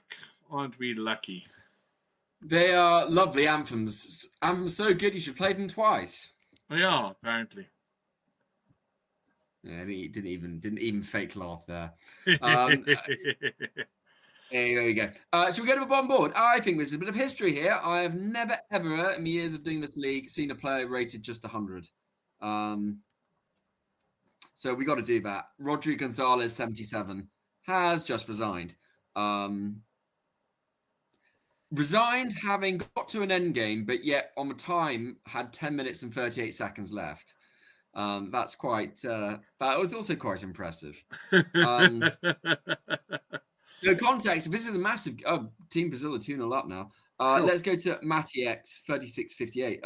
Wow, then obviously South American rivals, but in the context of the league, both teams have already lost 2 games. So if they want to make the playoffs, you can really afford to lose 2 matches. So it's sort of winner takes all here, really. I think it is impossible to unless there's a result overturned for fair play.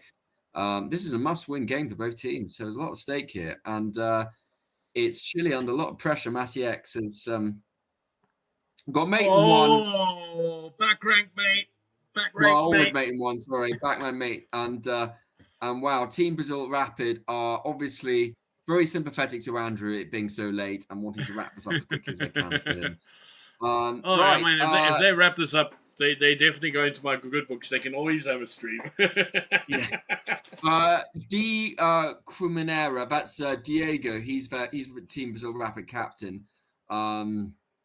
He won his first game. Let's look at his second game against Amigo Gato. But you got to look at the rating difference on the bottom boards. It's big rating difference. Yeah, but as always, great to have so many players involved. You could sort of just, okay, we're only going to pick 4 players. We're just going to be our strongest 4 players. But no, that both teams, even when it gets really low ratings, just want to get more involved. And yes, we all want to win, but our participation is really important for chess. So it's very good to see. With that said, I quite like Amigo Gato's position here. Yeah, it looks very good, doesn't it?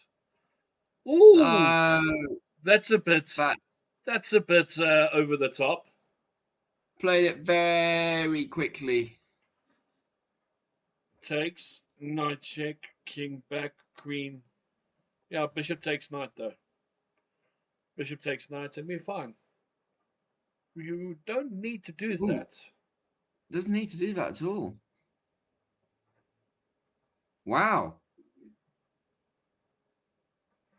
I will say that I do love the attitude of a 600 player. Just thinks, what, it didn't take much time. Just like that sort of stuff. That sort of stuff you like, Andrew. Really aggressive chess. Not quite sure it was. I think he's in a bit of trouble here by playing King G6. Yeah, that was totally unnecessary. Because what happens if probably panic? Oh, why not en passant? No, that's what? I'm totally lost. No, he played Rook E4, but why don't you just? Oh, because there was mate threats, so he doesn't take it. But now you can take the Rook. No, he can take it. Yeah. Yeah, this is yeah. Oh wow, how you win a rook back actually. How do you win the rook back? Oh, that one over there. You win that rook on A8. But the queen F2 is a small problem. Yeah, it's not a problem anymore. No. But you are 2 pieces down. Okay, never mind. Okay. We will go on to I'm good friends virtually with Diego, but I do support the underdog. Capablanca 13-13 against Garinida, and that first game finished, and it looks like this game is on its way as well. It's Capablanca's a whole piece up. Yeah, the whole piece up. Yes, and they're quick, eh? Holy smokes! It's 9 minutes on the clock, and they almost finished their second game. My gosh. I think Arsenal needed some of this. It was an in-between move that stuffed Garinada up. Oh, okay. It didn't quite see the subtleties, but again, both teams playing really quickly at the moment. Yeah, I don't see a way for Garinada to get back into this. I mean, I think knight F3. Yeah, I mean, a piece up is a piece up. Shall we go to? I don't know how to say any one of those. Capoeira Playmobil. Oh, I love Play. Did you ever have Playmobil when you were a kid? Do you ever have it in South Africa? Playmobil? Playmobil, yeah. Don't know what that is. Oh, it's like that's you've had a sad childhood. Don't tell me it's like a Tamagotchi. It's sort of it's plastic figurines. Oh, we've got things. Like it's like Lego. It's a bigger version of Lego. Oh, okay. No. Yeah. I played with Lego. Too busy playing chess is what he was. That too.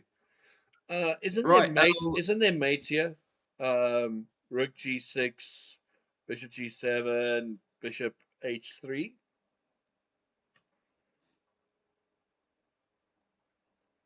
Bishop H3. Wow, gosh. Yes, it gets really quite precarious here. Okay, so what about Bishop now, but Bishop H3 first? Yeah, I was gonna say. No, Bishop H3 first gets the king from not running. Oh, now the king runs. Yeah, king can run away around it. Yeah, that wasn't exciting. What about knight G5 now? I'm trying to find ways to not make this work. No, knight D5 too slow. I mean, I think you just move your queen in first. I think because yes, yeah. I mean, Bishop H3. Even if he plays Bishop G2, you've got Rook to G6 straight away. Or did I miss something with Bishop H3? I don't think I missed anything with H3. No, I don't think. Yeah, it just scrambles a rook to safety. And now the problem is that White's going to play Rook G1 now, and then G7 Rook G1. Rook G1, yeah. That pressure on that G7 square, and then, it does become pretty acute. I mean, Black got sort of ideas of C5, C4, just C5, Queen C3, Queen C3. Queen C3. Yeah. Oh, for White. Sorry. Yeah. So if you play C5, Queen C3. Oh, Chile get on the board. On board 3, but then Team Brazil instantly make it 7-1. On board 2. On board 2, yeah. They got a CM no less. Wow. Okay. This is Rook G1. Oh, I really want to play Rook G1 here. Why can't we play Rook G1? Yeah, why wouldn't you? Oh, what about Queen? No, it doesn't quite work. I was thinking Queen H2, but it doesn't work as much. I could go Rook G3 if you go Queen H2. Okay, here's your Rook G1. So Queen H2 to hit F2. I get that. We don't worry about that. So Rook G3. Yeah, I don't see any problem with that. Because where are you going to? We've done this the right way, Andrew. Because the working way at the bottom board and working our way up, but even then, we have missed a bit. Diego won his second game. But he was a knight up, wasn't he? Sorry? He was a knight up. No, that was Casablanca. This is D Criminal. Sorry. See, it's contagious now. Eh? To be fair, he's 1,100 points higher than him. So, or he or she. Amigo, as he. So Team Brazil are on the verge of winning this. That is a 8-board match. 1, 2, 3, 4, 5, 6, 7, 8. 2, 4, so they just need 6, a point. 8. They need a point and a half, and they've got this. Okay, it wasn't Rook G3, but Rook G2 is a similar idea. Different stroke, but same effect. Yeah. Oh, I sort of see it because if you're trying to go, black goes rook f8, then a rook on g2 covers that f2 square, so it does kind of make sense. It does kind of make sense. I'm assuming that the rook's going to go. The rook can't go to f8, by the way. If the rook goes to f8, you play rook takes c6.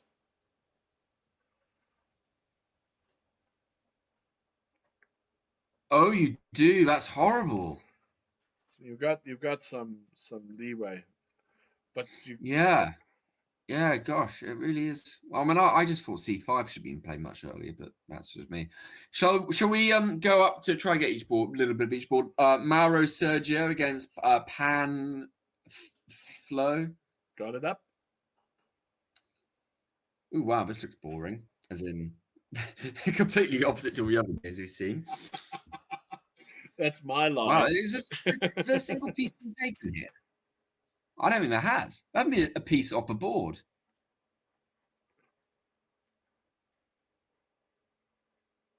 Correct me if I'm wrong, Andrew. Not a single piece has been taken. Not one piece has been taken, and there's movement on the queen side and the king side of the board, which makes this very interesting. Yeah, actually, I take that back. It looked boring when you first. No, don't take a piece. Don't take a piece. Leave all 32 pieces on the board. That's what we want. Play b5 now. Ignore f5. Play b5. You can't because he's going to play f6. That's the problem. Yeah, I mean, yeah. They're thinking about it though. I mean, this is high level up now. So we had 600 and 100 players, and now we're looking at the 1900, 2000 players. Team Brazil go 8-1 up. All the bottom boards are finished. Well, Team Brazil wipe the floor on those ones. Should we go up to the CM's match? We'll pop there now. Hey, Toddy Abba. You love games like this. What, with the two split attacks? I don't know if I like. Oh, that's. I'm sure you won't mind me doxing him. That's Andrew Todd, captain of. Aberdeen it's alumni. Andy. He played in the other tournament, which shall not be named, called 4NCL today. How did you do, Andrew? Yeah, the CM is. Have you got it up, Andrew? Board 2. Okay.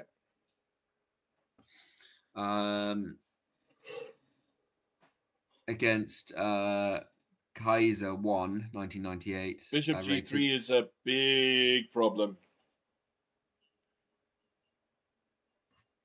You're gonna have to play Bishop G3. You're gonna have to play G4 here. Yeah, knight G4, but then you just go H5. No, G4. Pawn G4. Thank you for my coffee, my big boy.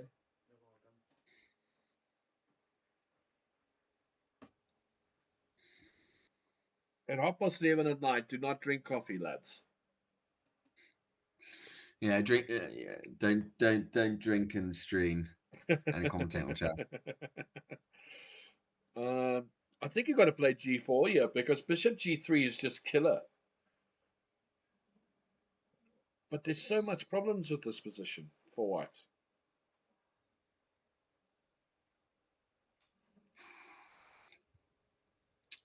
Well, taking his time. I like that Kaiser's taking their time over that. Should we go to board 1 just so we can? Sure. Because I assume that's coming to its end. Oh no, it's nowhere near. I managed to draw earlier today. Was outrated as black, so can't complain. All right. Okay. Well, did you offer him that's a draw? Why you're in a good mood. Did you? That's offer why him you're in a good mood, Andrew. Yeah. Did you offer him a draw, or was it a threefold? If you're on stream earlier, or stalemate from him. Stalemate from him. If you're on stream earlier, there's obviously connotation behind that. But it's always good to see when you commentating again, Andy. Yeah, I did invite him, but he was late back from 4NCL. We will get him back. We will get him back at some point. He's always mean when he commentates. and we got to get Will back with his guitar just for fun. Oh gosh, that That was one of those things in lockdown where you sort of No, it was wonder after it was after lockdown. It was like last year or No, something. It wasn't during lockdown. no. Lockdown does No. funny things to your mind. That was That wasn't. Will has not been on for a long time, for at least 2 years, or maybe 22. God, we're 2025 now, coming to 5 years of this. But All right, Pawn it wasn't in lockdown though. I'm almost convinced it wasn't in lockdown. No, I'm sure it was. Will is a busy guy. Yeah. I doubt it. Anyway, still 8-1. And just trying to look at which board we're going to see the winner for, as I assume, for Team Brazil Rapid. With that said, on the Playmobil board, Chile are putting up a good fight there. Well, Brazil are going to just milk this position. Let's look at board 3. Are we going to see Rook C4 yet? You're looking at board 1? I'm looking at, who am I looking at? Polo. Yeah, I'm still on board 1. Oh, Polo, yeah. Okay, yeah, you went bishop E4, but I'm assuming it's because he wants to play Rook C4. Come on, Rook C4. No, you can't do it. Doesn't work. Rook C4, Bishop to C5, Rook C3. E5. Yeah, Rook C3, Bishop B4, Rook B3, Rook B1. That's the plan. Couldn't say it better myself, Andrew. 5 years is mad. Never would have guessed this with 3 games a week on League Chess with Excel spreadsheets came a long way.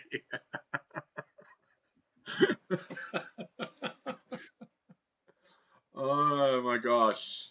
I just think like it was a LinkedIn question. Where are you going to be in 5 years' time? I'm sure LinkedIn was not designed to talk about that. Right. How does Black finish this off? The king goes marching in. I guess it makes some sense. Where's he going? I'm still stuck on where this king's going. Yeah, it still can't go. Game's still being held at 8. It's still being held at 8-1. And Paulo is the only one that's still playing. Oh, no. Capura is still playing. Can we go to Capura's game? Board 4. Yeah, Capura Playmobil game. Yeah. Oh, no, this is over. Oh, it's completely switched. Oh, yeah, we'll stay on this. We'll stay on this just for the moment, the champagne moment, as it were. Very. Yeah, it's even the right squared bishop, so it just forced its way through. I would lol if there was a stalemate. Not gonna lie. Oh, why not king B6? We even missed that because of the another ball's come in. Check. It's mate. It's 9-1. There's another ball that's coming as well. 10-1. And this one is over. 11-1. Okay. All right, Andrew. I think if it's okay with you, we'll wrap up the stream now. Okay. Congratulations. Both teams are fielding so many players, but Team Brazil packed a real punch, many punches there. And then I can sort of draw out, email everyone, and you can. What's the first thing you're going to do, Andrew, when we finish the stream? I'm going to go to the toilet.